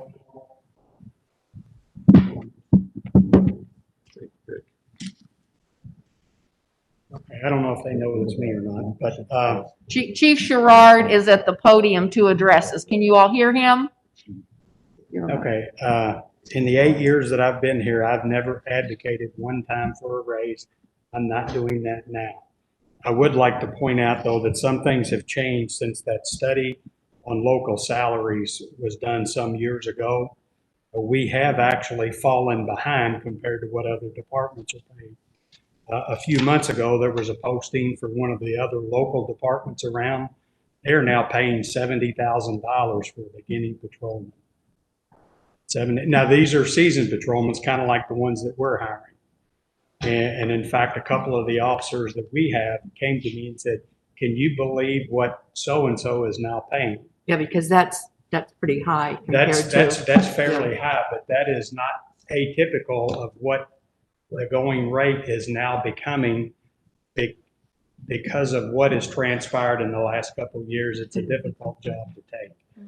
And they're trying to get seasoned officers, and the new departments that have started, Middletown, they've started, they're in the business now for about 2 years. They're now paying more. Anchorage is just going off the charts now in terms of their salary. And they only have, I think, about 8 people now. And so that it actually has, the salaries have gone way up in the last several years. Are we no longer competitive, Chief? We're not as high as a lot of the other ones around, and we don't have a take-home car program that they do. And that benefit is considered, if you look at it, roughly about a $5,000 a year benefit. That's a huge benefit. That's why we don't have it anymore. We used to. Right, we don't have Maybe that it's anymore. time for Now, us the to only take- two that do are Assistant Chief Denneman. Maybe after this go-round of budget changes, we should take another look and get ready for next year. Yeah, but that's an extremely expensive benefit. But but all these other departments that have it, and You know, St. Matthews is extremely well paid there. I think they're probably the highest in the state. J-Town's up there, but we were extremely competitive at one time, but even some of them that are paying part-time now have overtaken us a little bit. Now, our part-time has always been pretty close to the top, but we've been even overtaken by some of them. Maybe But- along about December, you could give us a serious look at this so that we could do something if we need to. Right. Whoa.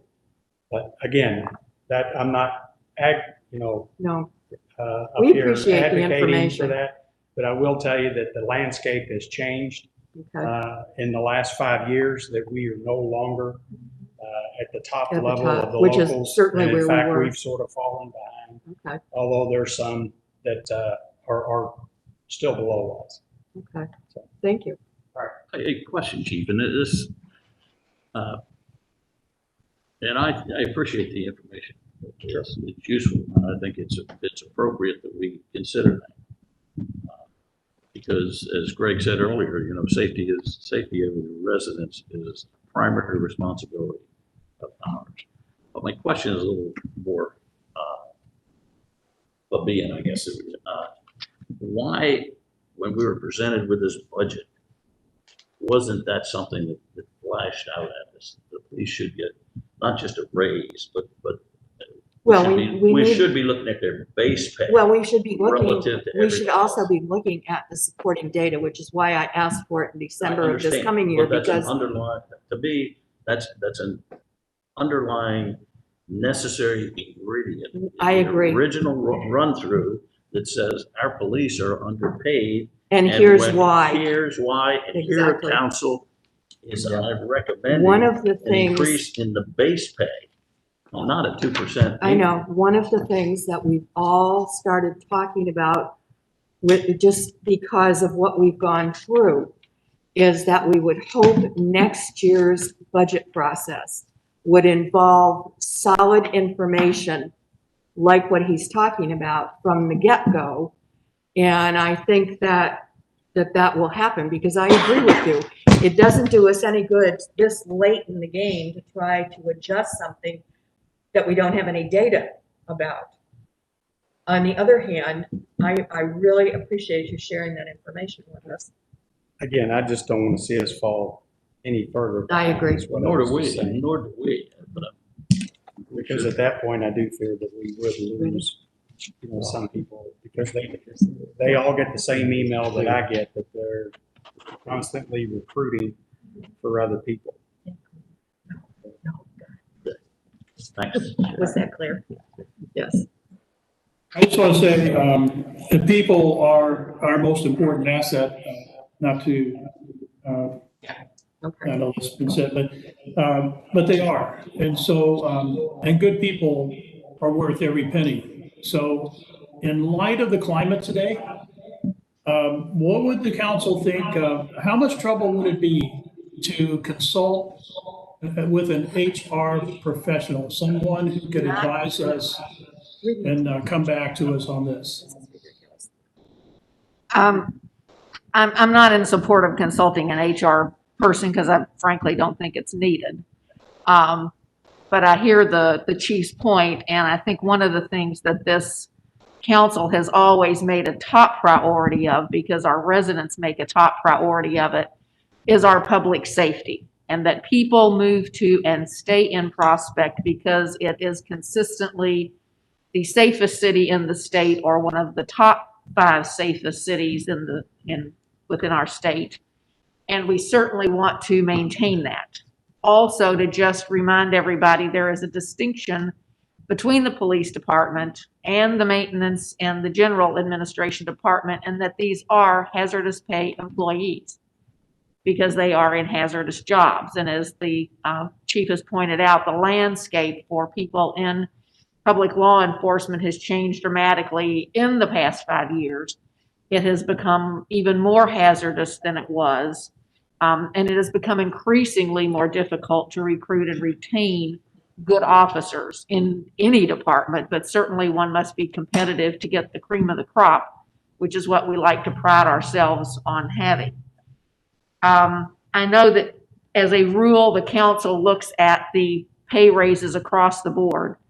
But I'd like to throw out the idea for your consideration in that we give the police an increase this year for competitiveness purposes, and recognizing that and making sure the chief has what he needs in order to retain and attract a strong force, and look then at smaller increases, perhaps the 1% for the remainder of the staff, but hold those increases to be effective, say, the 1st of September or October.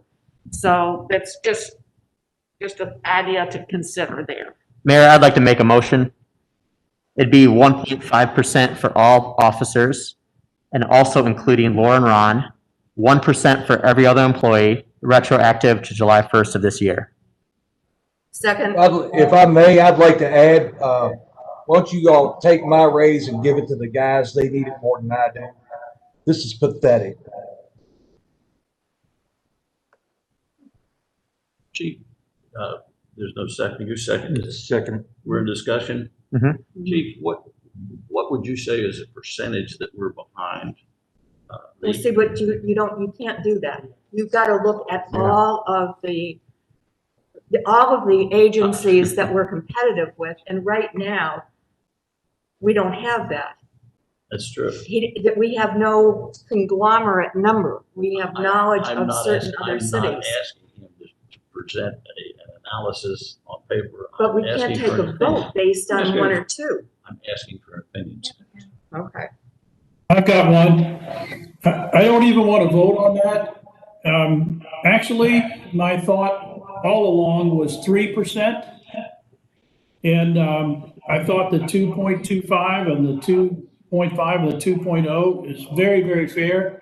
And I didn't want to push it, having heard what some of you all said, but really it ought to be 3%. 1% or anything close to that is just, frankly, kind of a slap in the face. Actually, it isn't. These Those people, they're people doing a great job. Oh, great. on fixed pensions are not getting anywhere near 3%. I got exactly 1%, Greg, Greg, if, and I average $100 a week. you know, when you put the budget together, this was the budget together for increases. There was no justification. There was nothing said that this is out of line or that's out of line. And that should be folded in before we get the budget. Also, Well, I keep go in back to mind, asking for an outside opinion, a professional HR. I still heard what Randy said, but I think we need somebody else's opinion. I don't agree with that either, Andy. I think that would be a good idea for next year's budget, Well, to have that study done before we put the budget there's a together. corollary issue in my mind, and I don't know where it stands. Randy, have you seen the employee manual yet? no, I keep getting copies of the previous employee manual, which is several years old, but no, I have not Well, seen. then I'm a big guy on performance reviews. I mean, just because you like somebody, you give them a 10% raise, and you don't like the other guy, you give them a 1 or a 2 or nothing. Yeah, but you also write the performance appraisals. I mean, the whole process is subjective. Of course, but it's throughout. Now, I would make a subsidiary before we vote, an amendment to Harold's motion. That I'd be in favor of, what would you say to the police, 1.5? I would 2% to the police and 1% to the balance. Do I have a second on that or not? Well, we have another motion. This No. is a subsidiary Ma- motion. You got to vote on this first. Well, you've got to have a second first. That's right. If I don't have a second, So what was your motion again? Mine was I didn't get it on. 1.5. To Ron, To Laura, Ron. and all the police, and 1% to everyone else, retroactive to July 1st. So what about 2% to the police, 1.5 to Ron and Laura, 1% for everyone else? no. Can we agree with that? 2.2, mine was 2.5 to the police and 1% for everybody else. Just a second, Greg. You know, this is too important. I have a sense that we're sort of rushing this to get to an answer that we can all agree to. Why don't we all take 5 on this and come back and revisit this next time and pass over this for now? Because we're already months late in putting together a budget. Whose These fault are is not that? subjects that Sure. any of us have just thought about in the last hour. These are subjects that we started looking at before the beginning of June. We are late putting this budget together, I grant that, but I don't want to rush this. This is important. I feel like we're rushing it, and I don't feel like we're giving it its due. That's my honest opinion. Well, I want to agree with Ron that giving them a 1% raise is an insult. Ron Condit. Well, as much as I would like to feel like we have plenty of money to give everything to everybody and do all the things, this is a time when there are many, many, many people unemployed, about to be evicted. Some probably will lose their homes. The economy for many people is very poor, although at this point, Prospect doesn't appear to be hit as hard as other areas. But I think we all remember how many empty houses we had sitting around the city. Some of those have only recently sold that have been on the market for many years since the 2008 crash. And so I have some grave concerns, which I've expressed before, that our revenue isn't keeping pace with our needs. And I think to be able to fund everything that we need to is going to be tough. And I just am concerned about how our citizens will look where they don't even have a job, some of them, about giving the pay increases in their taxpayer money to other people who do. And also keep in mind, particularly, Greg, the retirement program that the police and our employees are in through the state pension fund is a guaranteed benefit, which is very rare in these days. And although both the employer and employee pay for that, it's a very good benefit program, and it has great value, but it also has great cost to the city, as we know from the amount we've had to set aside for future payments when called upon.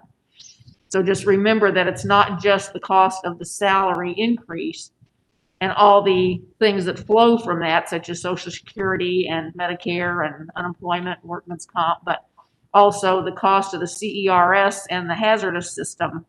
And those are significant costs.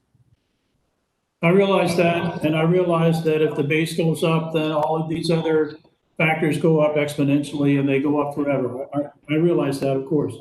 But I put myself in the position of a police officer here, or the chief, or anyone in the police department. And again, I'm concentrating just on the police department right now. And I'm thinking, you know, just a couple of months ago, or whatever it was, all these cars came down River Road, and our fine police department diverted them, and really nothing much happened. A couple of gunshots, more than a couple, but anyway, they averted what could have been a bad situation. So now we're going to turn around and say, we're going to give, I'm going to get 1%. If I was a police officer, I'm going to get 1%. I don't know. I just don't feel comfortable about that. I don't want to spend the city's money unwisely, but I don't think this is unwise spend, especially in this day and time. Now, a year from now, and if things are a whole heck of a lot better than they have been these last 3 or 4 months with all the crazy things going on, thank God they aren't happening here in Prospect, but they are happening in other major subdivisions that don't have a police department, I might add, but we have a police department. So again, I could go for 3%. I'm definitely not opposed to 2.25%, and I am definitely opposed to 1% or anything in that neighborhood. That's all I've got to say about that. Well, that's We not, have good 1% is off the table anyway. We have good Isn't it? employees. They No. do a good job.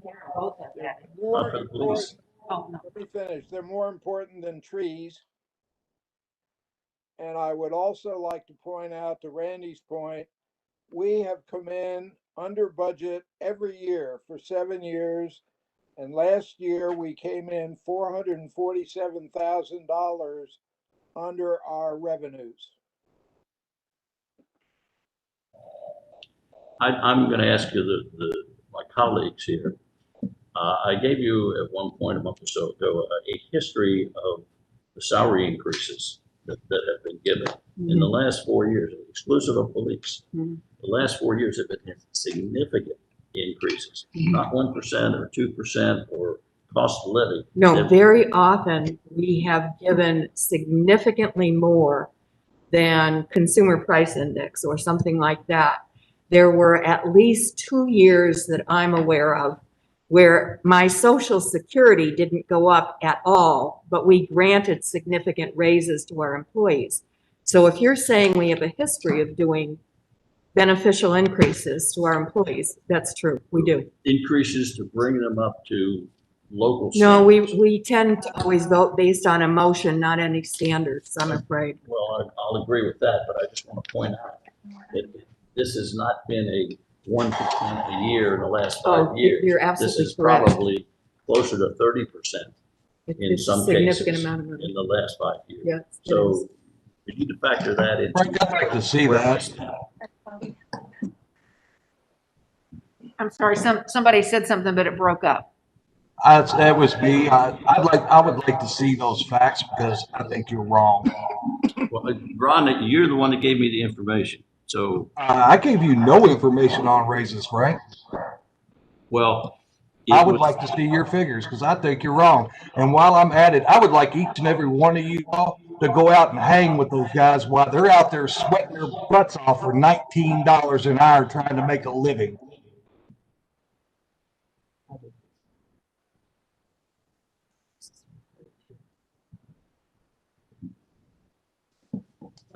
back to the point at hand.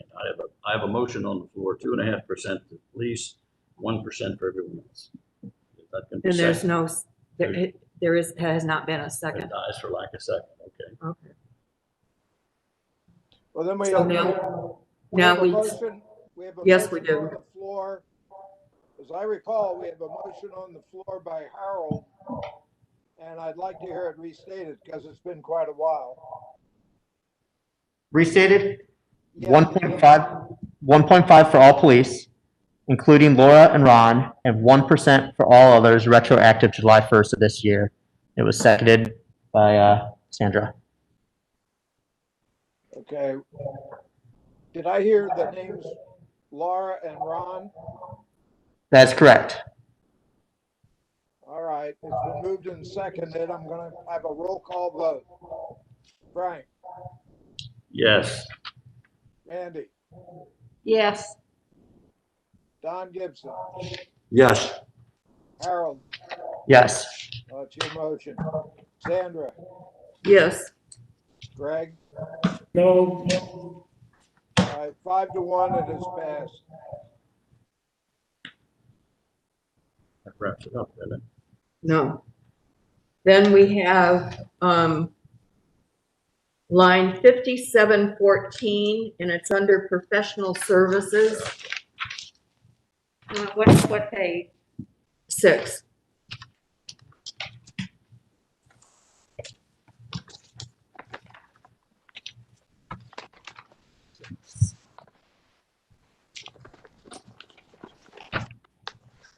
$57.14. Correct.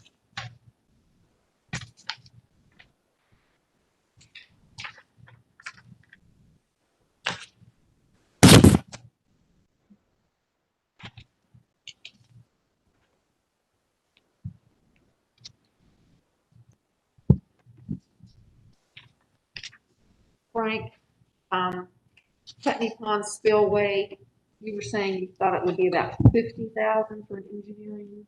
Well, it's not the spillway. Oh, okay. What, my thought is here, we have You need to get closer to the mic. we have an asset that is, it's deteriorating over time. Its usefulness as a pond, we have to decide from a policy standpoint whether we want Putney Swamp, marsh, or just a playing field eventually, and that if the dam is just going to be nothing but a retaining wall. The Parks Committee has not weighed in on any of this. Apparently our parks focus has been entirely on paths and maintaining paths. I think the city needs to look a little farther ahead and move this asset towards something that is much broader in the recreational sense. Now that would take probably dredging the pond to some extent. So the study that I envision would be an engineering study that would include actual physical surveys, actual soundings, actual structural analysis of the dam, and I think it would probably could be heightened to give us more water surface. The study would have to include the disposal of the spoil, the dredging, and so that's a significant undertaking by an engineering firm. But I think it has to be done by an engineering firm, or we take it out and say we'll just let Putney Pond silt up and let somebody else worry about it. So Okay, right now, there's no money in there for that. Right now, what's in there is $5,000 to deal with the City Hall parking lot and the drainage issues and the fact that it's not big enough. Property appraisals of roughly $3,000 and US 42 safety grants of approximately $50,000. So that's where the $58,000 is coming in. It's coming in from appraisals, parking lot, and safety grants. So what do you think would the cost for the study, because it says Putney Pond spillway in question mark, what do you think that would cost as opposed to the $50,000 for just Putney Pond, or would that cover it all? Actually, I think what he's estimated is $53,000 roughly for the engineering study. No, For Putney Pond and the spillway? I'm Yes. just Right, looking right, correct. Because it says the Putney Pond spillway question Yes, mark. no, and we're- Right, but if, that's right, but it's much more extensive than that. Okay, So so the whole thing would be 50,000 or 53,000? yeah, roughly. Yes. Okay. But that would include the spillway then? And that goes along with what Greg earlier in this session says, that and I think we're all in agreement, we need to be spending money on our deteriorating infrastructure. And everything we've said today, has gone along those lines. Taking out dead trees, installing additional trees, this pond issue, and the study on the bridge. And the pond issue has been discussed for millennium. But spending money on repairing the spillway, it would be useless in my mind unless we did something with the pond. Because if it silts up, it's not going to be anything but a field eventually. okay, one of the other things that we talked about, and there's no money in here for, is a bridge across from what will become Hunting Green on Hunting Creek Drive. You're talking about the culvert, Hunting Creek Yeah. culvert we talked about. Yeah. Well, that I also, and John, you referred to it earlier. Al Bensfield looked at it from a professional perspective, although not in detail. I did the same thing. I see it a lot in a semi-professional way. And I think that a detailed engineering study, as I laid out in my email, is something that the city needs. We need to understand whether there's a 10-year useful life in that bridge or a 20-year life. And if we spend $5,000 to get the 20-year life, then we'll have something to go on. We can make the judgment whether we create a sinking fund to repair or replace it. But without the study, I think we're just it's wishful thinking. The forensic engineering really deals with not what you see necessarily, but what you can't see. And an engineering firm would have the tools. They'd have ultrasound tools, they'd have core sampling tools that would tell us with a real, an excellent degree of certainty what we can expect in the life of that particular structure. So I think I'd put that at the top of my list for things that we need to do this year. And I estimated around 12 grand, but you know, and I think that's reasonable. So you want to put 50,000 in for a study of Putney Pond and 15,000 or 12,000 in for Honey Creek Culvert? Yes. Yes, 50,000 for Putney Pond. Yeah. And 12 or 15. I thought I heard two different numbers there for the Honey Creek Culvert study. Yeah, 12. Well, I mean, it's a long. Okay, I think the only way we're gonna get through this, we've got 1, 2, 3, 4, 5 things. Is that what you came up with, Randy? yes. I think each one of those is gonna have to go to a separate vote. Let's do the easy one, the property appraisals. Okay. I move that we approve in this category, in this line item, $3,000 for property appraisals for this year. Second. Any further discussion? All right, roll call. How do you vote, Frank? Yes. Randy? Yes. Don? Yes. Yes. Sandra? Yes. Greg? Yes. Unanimous, passes.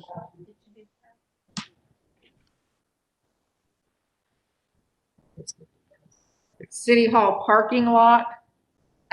I move that we spend $5,000 for a study of the City Hall parking lot. Is there a second? Second. Discussion? This is Frank. What's that noise? I think that a study would be premature at this point.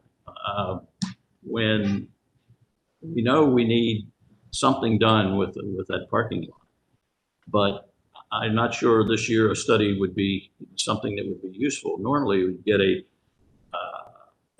asphalt contractor, paving contractor who would give you a proposal that you could then review. I don't. Except I want more than that. I want to expand the parking lot so there's adequate parking, which means we've got to look at drainage issues in Little Hunting Creek Park. I don't just want lipstick on the pig. Well, nor do I. You know, if you remember what last year, the year before, when we were discussing this thing and expanding the parking lot out that way, that there was fill, there was plenty of fill available that we didn't take advantage of. And so, you know, but in the same context as what I talked about, the Putney Pond deal, if we proceed with dredging a Putney Pond, the place to put the dredge material. This is only, I don't disagree with you. This is only a study. If we don't look at the broad issue, then I need to consider bringing back the paving thing that we took out later. Because I do think that we can't just wait on the parking lot issue. We have to have, in my mind, first, we need a plan going forward. And what you're talking about is implementation. I mean, if this plan comes back and requires fill, then the question becomes, where do we get it? Frank is exactly where I was at the last meeting, and but now that I know what Sandra wants to do with that, I like the idea. It's just $5,000, and we'll know exactly what we need to do, and we'll be ready to do it next year. So I'm okay with it. But Frank, I get where you're going. Pardon, Greg, what'd you say? Oh, I'm sorry. I said that I understand exactly what you mean. That's where my mind was at the last meeting when this came up. You weren't there. But now that I know what Sandra's intentions are to have this study, to know not just to put an asphalt surface there, but to understand how it will affect the drainage and so on with the creek down there, I think 5,000 is well spent for that study.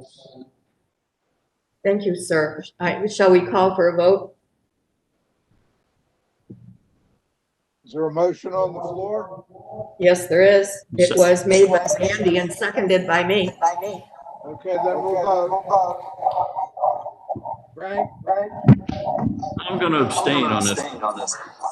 Frank abstains. Randy? Yes. Don? Yes. Harold? Yes. Sandra? Yes. Greg? Yes. 5 yes, 1 abstention. Passes.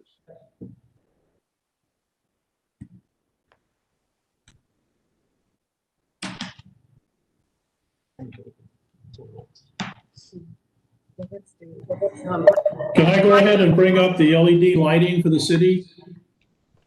I think we're still working on this other list, Greg. Well, Harold's got to leave in a near future, so maybe we should deal with that. Okay. I have to leave in 10 minutes, so whatever we can accomplish. So yes, if you want to bring up the lighting, Greg, please go ahead. Is that the US 42 safety grant? Okay. This is the LED lighting. This is the conversion of the existing street lights to LED. We just got that information, I guess it was 2 days ago. There's a whole lot to absorb there, but there are 2 things that I really don't like about it that concern me greatly. The only Kelvin colored temperature option that LG&E can provide is a 3,000. That isn't what this line item is. That's not what we're discussing right now. We're discussing the line item that says US 42 safety grants. Okay, fine. I'm sorry, I was going to talk about the other one. That's okay. There is no money in here for converting to LED. We never did put any in. Yeah, I think we dropped that. Right. Yeah, okay, okay, that's fine. So on the US 42 safety grant, I'd like to ask for 50,000 to be put in the budget to cover that.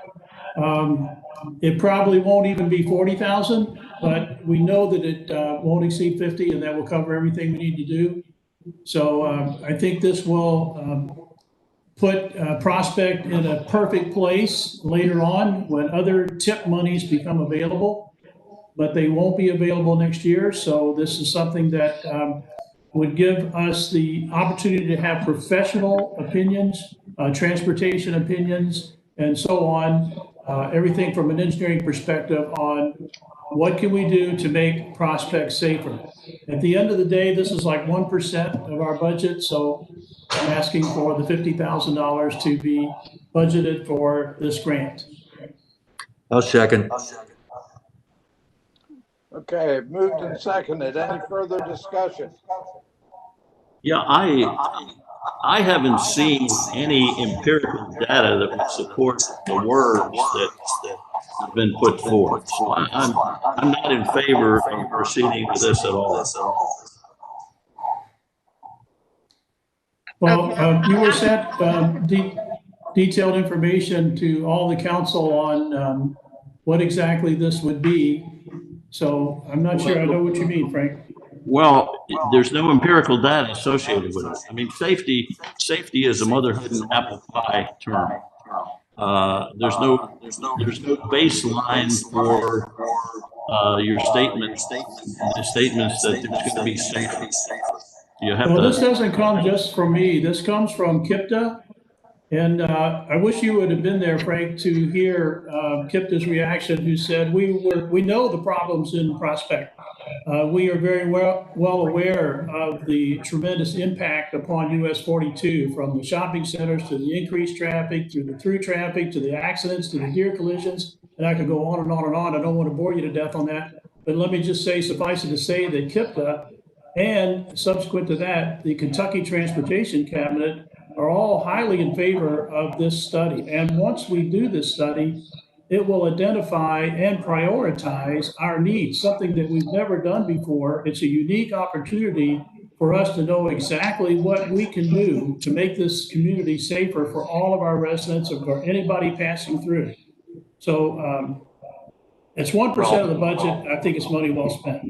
Well, my position on this, we go back to when US 42 was repaid a year or so ago. I'm getting feedback somehow. There you go. You're good now. Okay. John, representing the city, did an excellent job of getting those reflectors installed. And that's how I see US. Something's wrong. Greg, could you mute your mic? There you go. Go ahead, Frank. We're getting, okay, that's better.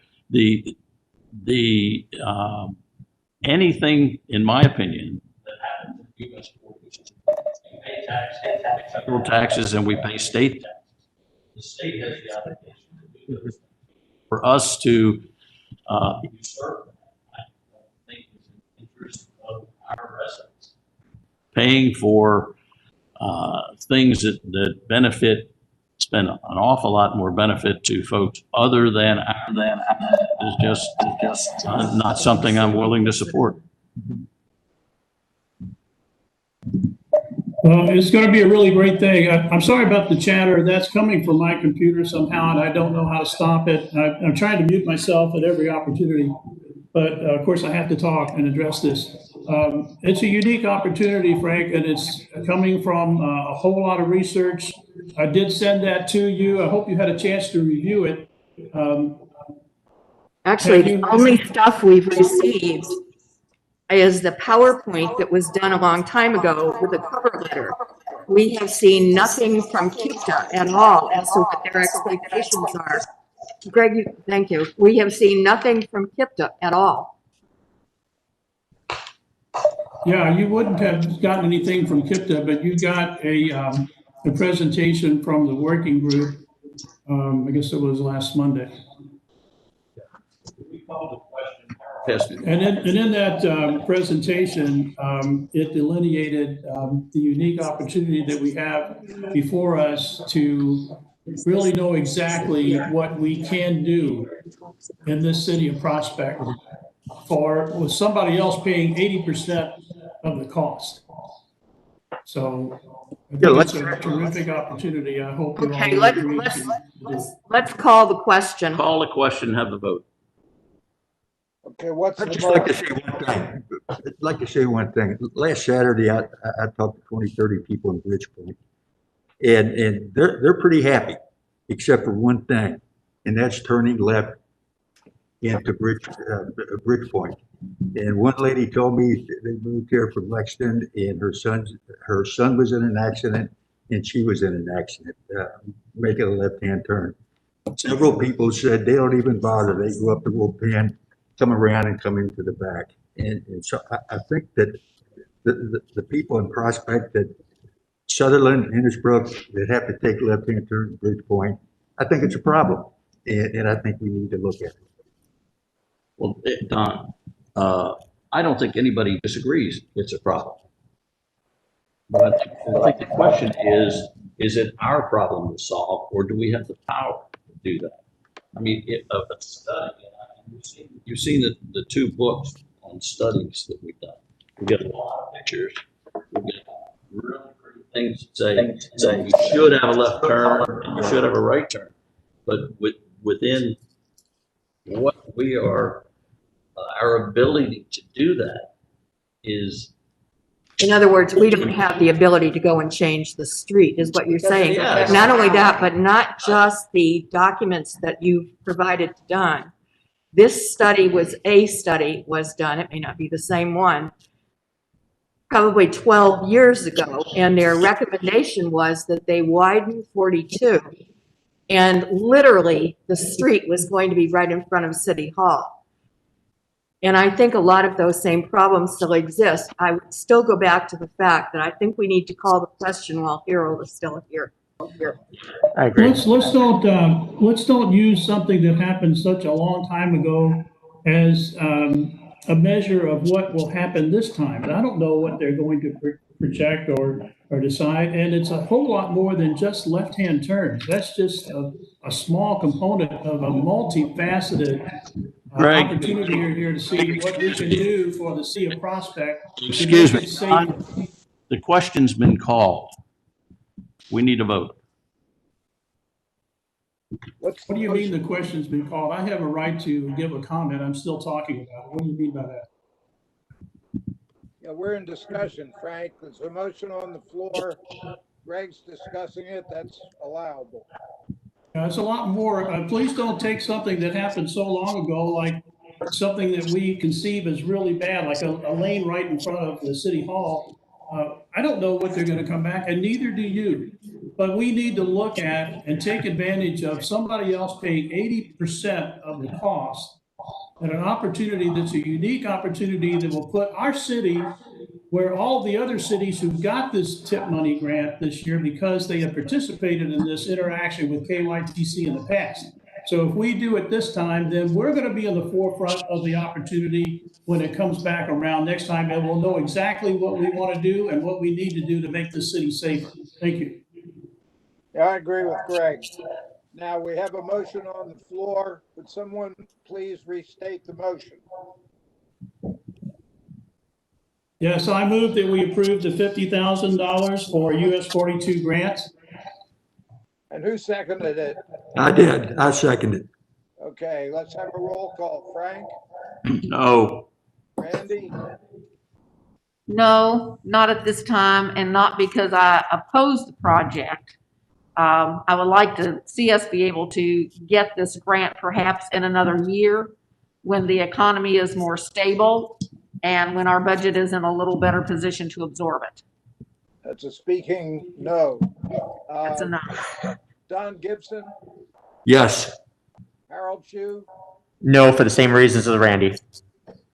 Sandra Leonard, No, but not for the same reason. I have concerns that we are spending Prospect money on something that we have no control over, and I think there is a legal issue attached to that. So my vote is no. another speaking no. Greg Hulsman. Yes. How many yeses do we have? We have Greg and Don. Is that it? 2 to 4. Okay, motion fails.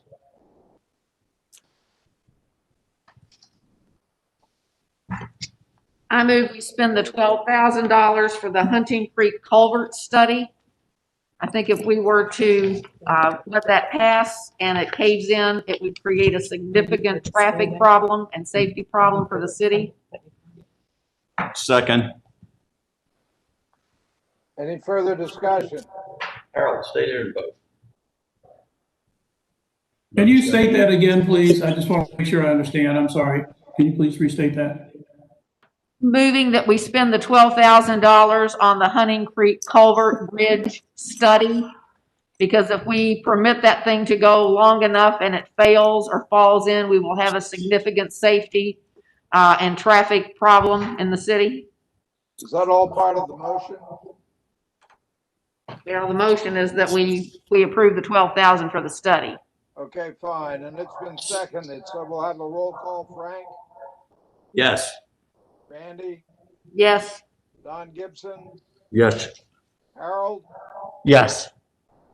Sandra, Yes. Greg. Yes. Motion passes.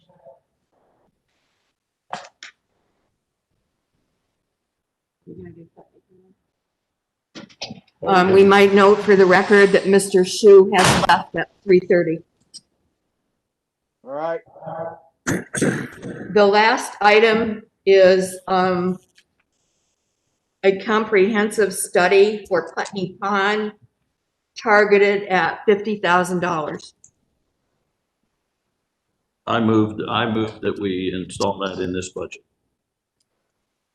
is there a second? Did you, wait a minute, were you making the motion? No. Oh, okay, so you made the motion. I make the motion that we have a comprehensive Putney Pond plan survey and for $50,000 in this budget I second it. Okay, with specific.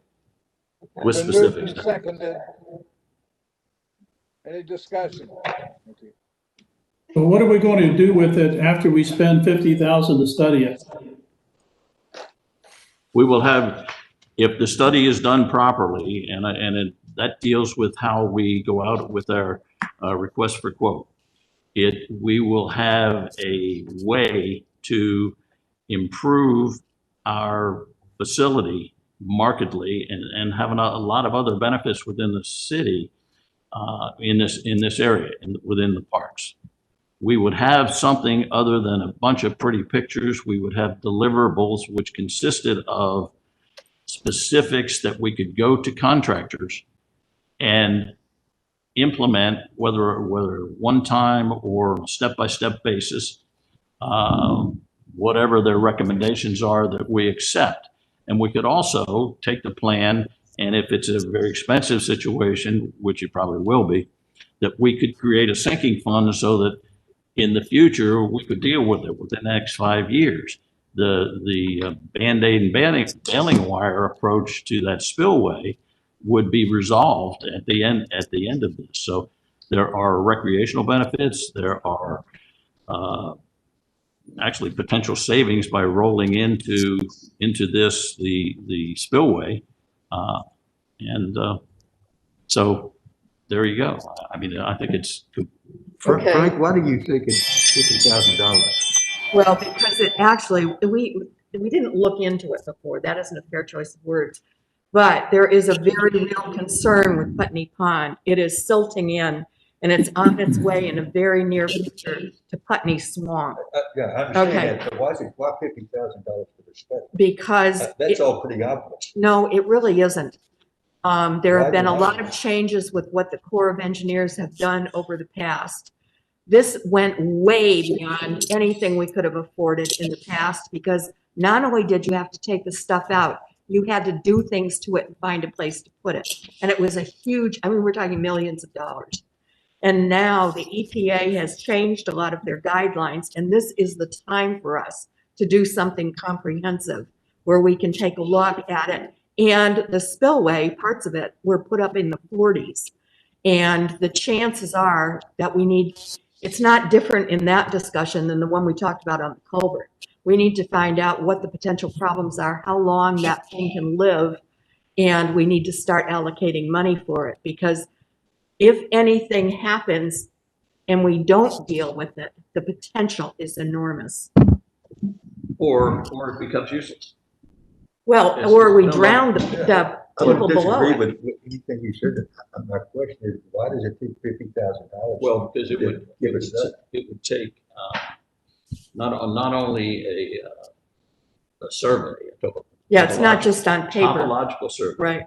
It would take soundings to get an idea of the volume of the stuff. It would probably take a chemical analysis of what's in there to see what the EPA is going to do. It would take a structural analysis of the dam. And in addition to that, it would take more than that if we could or should raise the dam, how that would affect the surrounding areas. In other words, looking at a comprehensive improvement to a deteriorating asset in the city. And I think that just the engineering time, materials, equipment, et cetera, it would take to do that. I think it's going to be in that range. We've also found over the years that when we were getting into anything that dealt with riparian issues, the costs are large because you're dealing with a much broader range of potential players than you were before. Just when we took a look at the banks around the condos before you get into Prospect by the thing there, when you start getting riparian engineers and they're interfacing in addition to that with the Corps of Engineers, it's not the same as looking at extending a parking lot. It gets big. And Don, in addition to that, after all of the data is collected, then the expectation is that we would have in our hands a product that we could go out to quotes to contractors with. And preliminary designs, if that's warranted, on the dam. So those things are not what sitting out here. They're extension of what would be asked. In other words, we do it once, in the next 5 years, let's say, and it's good for 50. That's why I put the 50,000. Are you ready to vote or is there more? We're ready. Wait a minute, I have a quick question for Frank. Does this require an environmental impact study or a smaller form of that, an environmental impact survey? I don't know that. We don't know that. That would have to be part of it. The engineers would Would have have to tell to us. tell They us. would, that would be part of them telling us if we had to. Okay, thank Yeah, you. because that's a valid question. Okay, we're ready to vote. We're ready. Frank? Yes. Yes. Yes. John? Yes. Sandra? Greg? I'm going to have to say no. I don't see the need for that. All right, 4-1, motion passes.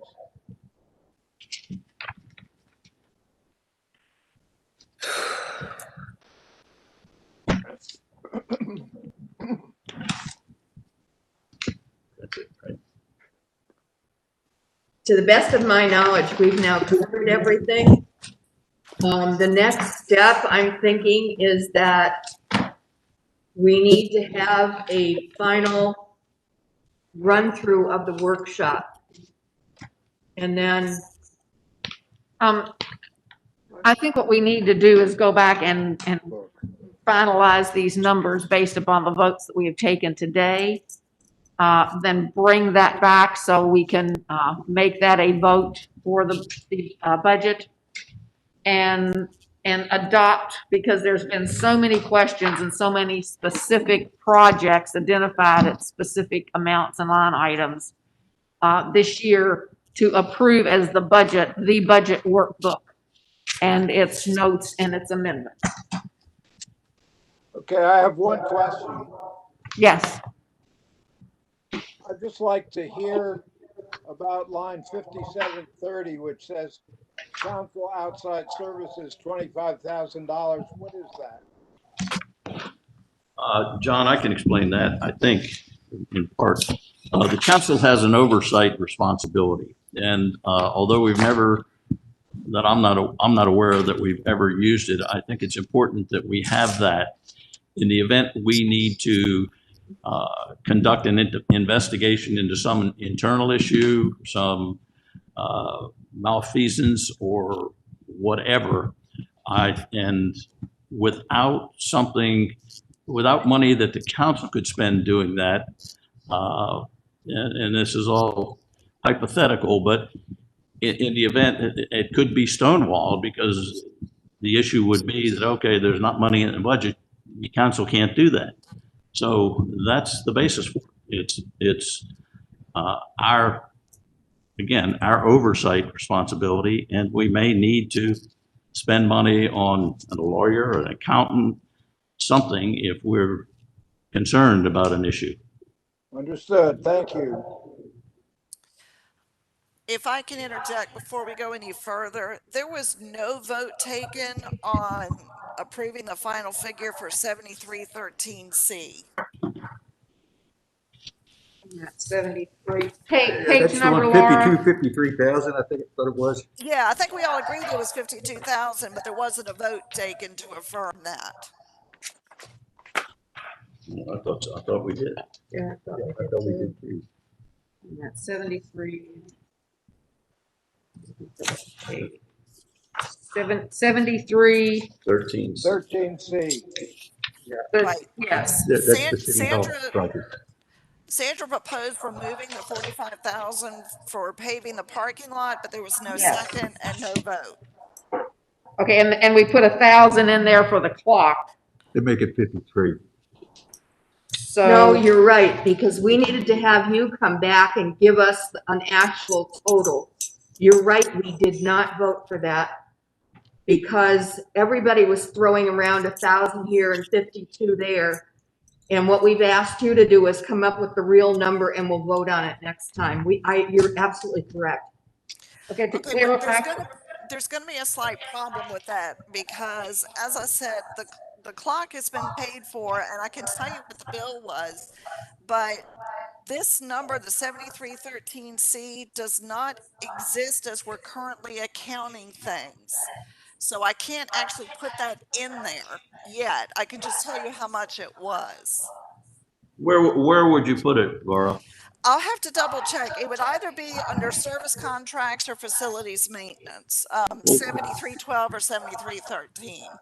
Well, But you when can you put it in a, reconstruct, yeah, you can put it in a total for us and then move it later when this budget has been passed.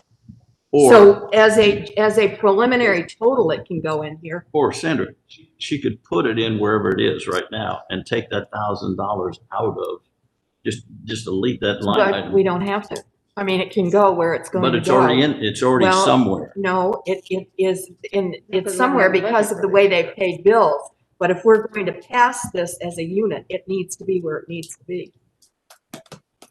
And it can then, when this Well, is since it- passed, it can be moved from where she booked it originally to Yeah. here. Right, once it's passed. But I think our concept, at least mine, of projects is something over $1,000. I mean, that, to be less than $1,000 should be Well, an we thought expense. this- Well, going to except be that more than that. 52,000 won't accommodate what the bill that she has. Okay, to pay. whatever. Right. For Anyway. clarification for Laura though, the city hall cupola that we had in at 15, and Ron says that he thinks the 10,000 would be more realistic because it looks like the No, trying to do the no, he's repairs. back No. to 15. No, No, so he no. said keep it at Yeah, that. the cupola is it's still there. Okay. That was, Yeah, we didn't change that. that was, yeah, Okay. yeah. It's still as Laura's already got it here. Anyway, Laura, just that one line we'll vote on next time. Okay, before you go, do you want to decide when the next time is? Well, wait a minute, are we not going to discuss 5730? We did. No, we didn't. Yeah, we No, just brought it did. up. We just discussed We it. just discussed it. No, we didn't discuss it, we just brought it up. I have something to say on that. Go right ahead and say it. Okay, so there's nothing specific that has been identified for this $25,000, the way I understand it. That's a question. That's a question. Hello? Well, Frank addressed that, Greg. It is in the city ordinance that the city council has an oversight responsibility for basically everything that goes on. And what Frank had said was that if they felt a need to look into whatever was going on, this money would be available to the council basically to hire somebody to help them do that. That's what that is. Yeah, I heard that, but I didn't hear anything specific. So unless someone is not saying what they think, then why would we put 25,000 in there just in case? To my knowledge, and I'm reading the page on the legislative functions, and certainly the council has the power to hire employees to work solely for the council to assist it to perform its legislative and other authorized functions. So, such as investigation and so on. But just to have $25,000 in the budget when we don't have an identified need, I just don't get that. So why would we do this? We just explained that. No, you didn't. If you explained it, then why would I be asking? No, all you did was you explained, and you didn't do it, Frank. You explained that you'd like to have it in there just for the heck of it, really, is what you said. Just in Well, case. it's not for the heck of it. It's if needed. Well, that's what it boils down to. Well, I that's think we need to separate our powers. The executive has the authority to hire employees, and if we don't have a specific need identified, then I don't know why we need to put 25,000 in the budget.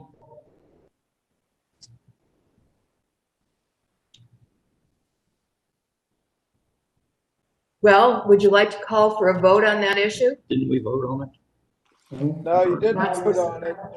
No one made a motion to be voted on. Well, if Greg wants to make a motion, we can vote on it. I don't want to make a motion. I just don't see the need for it at all in the first place. If someone would tell me that, yeah, we perceive a need to investigate this or investigate that, then I would be able to evaluate whether we need to have some money in there. But for lack of that, then why would we do that? I'd like to put $100,000 in there in case we need to buy widgets next year. It's the same philosophy.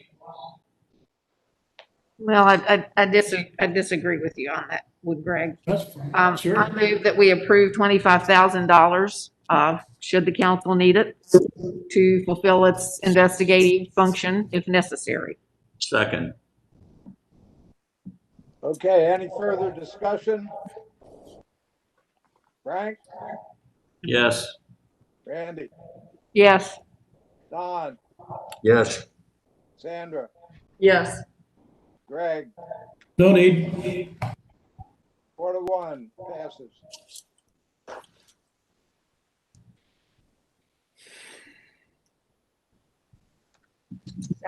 That's the last item, isn't it? Yeah, we need to think about when we want to have our next meeting. Today's Friday. I would certainly hope it would be next week. Laura, how long do you think it would take you next week just to redo the spreadsheets again? Depends on how busy my Monday is, but Monday's a long day.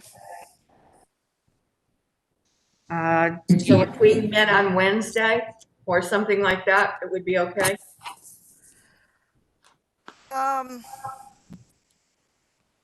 Might want to make it, Thursday? yeah, hang on, I'm looking at the wrong calendar. I can't do Thursday myself.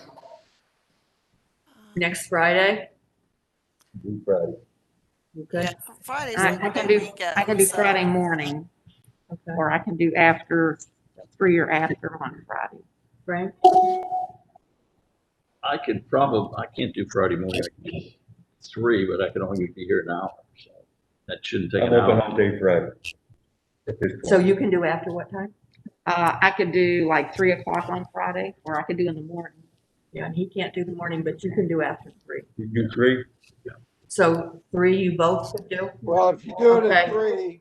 3, Next Friday, do it at next 3 on Friday at 3. You're not gonna have Ron and you're not gonna have Laura.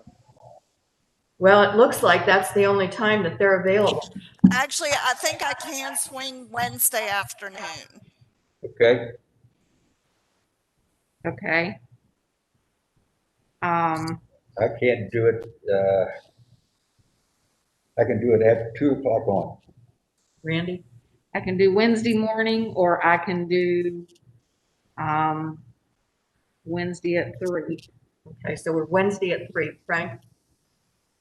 Yeah. Wednesday at 3. Is that okay, Greg? Yes, it is. Okay.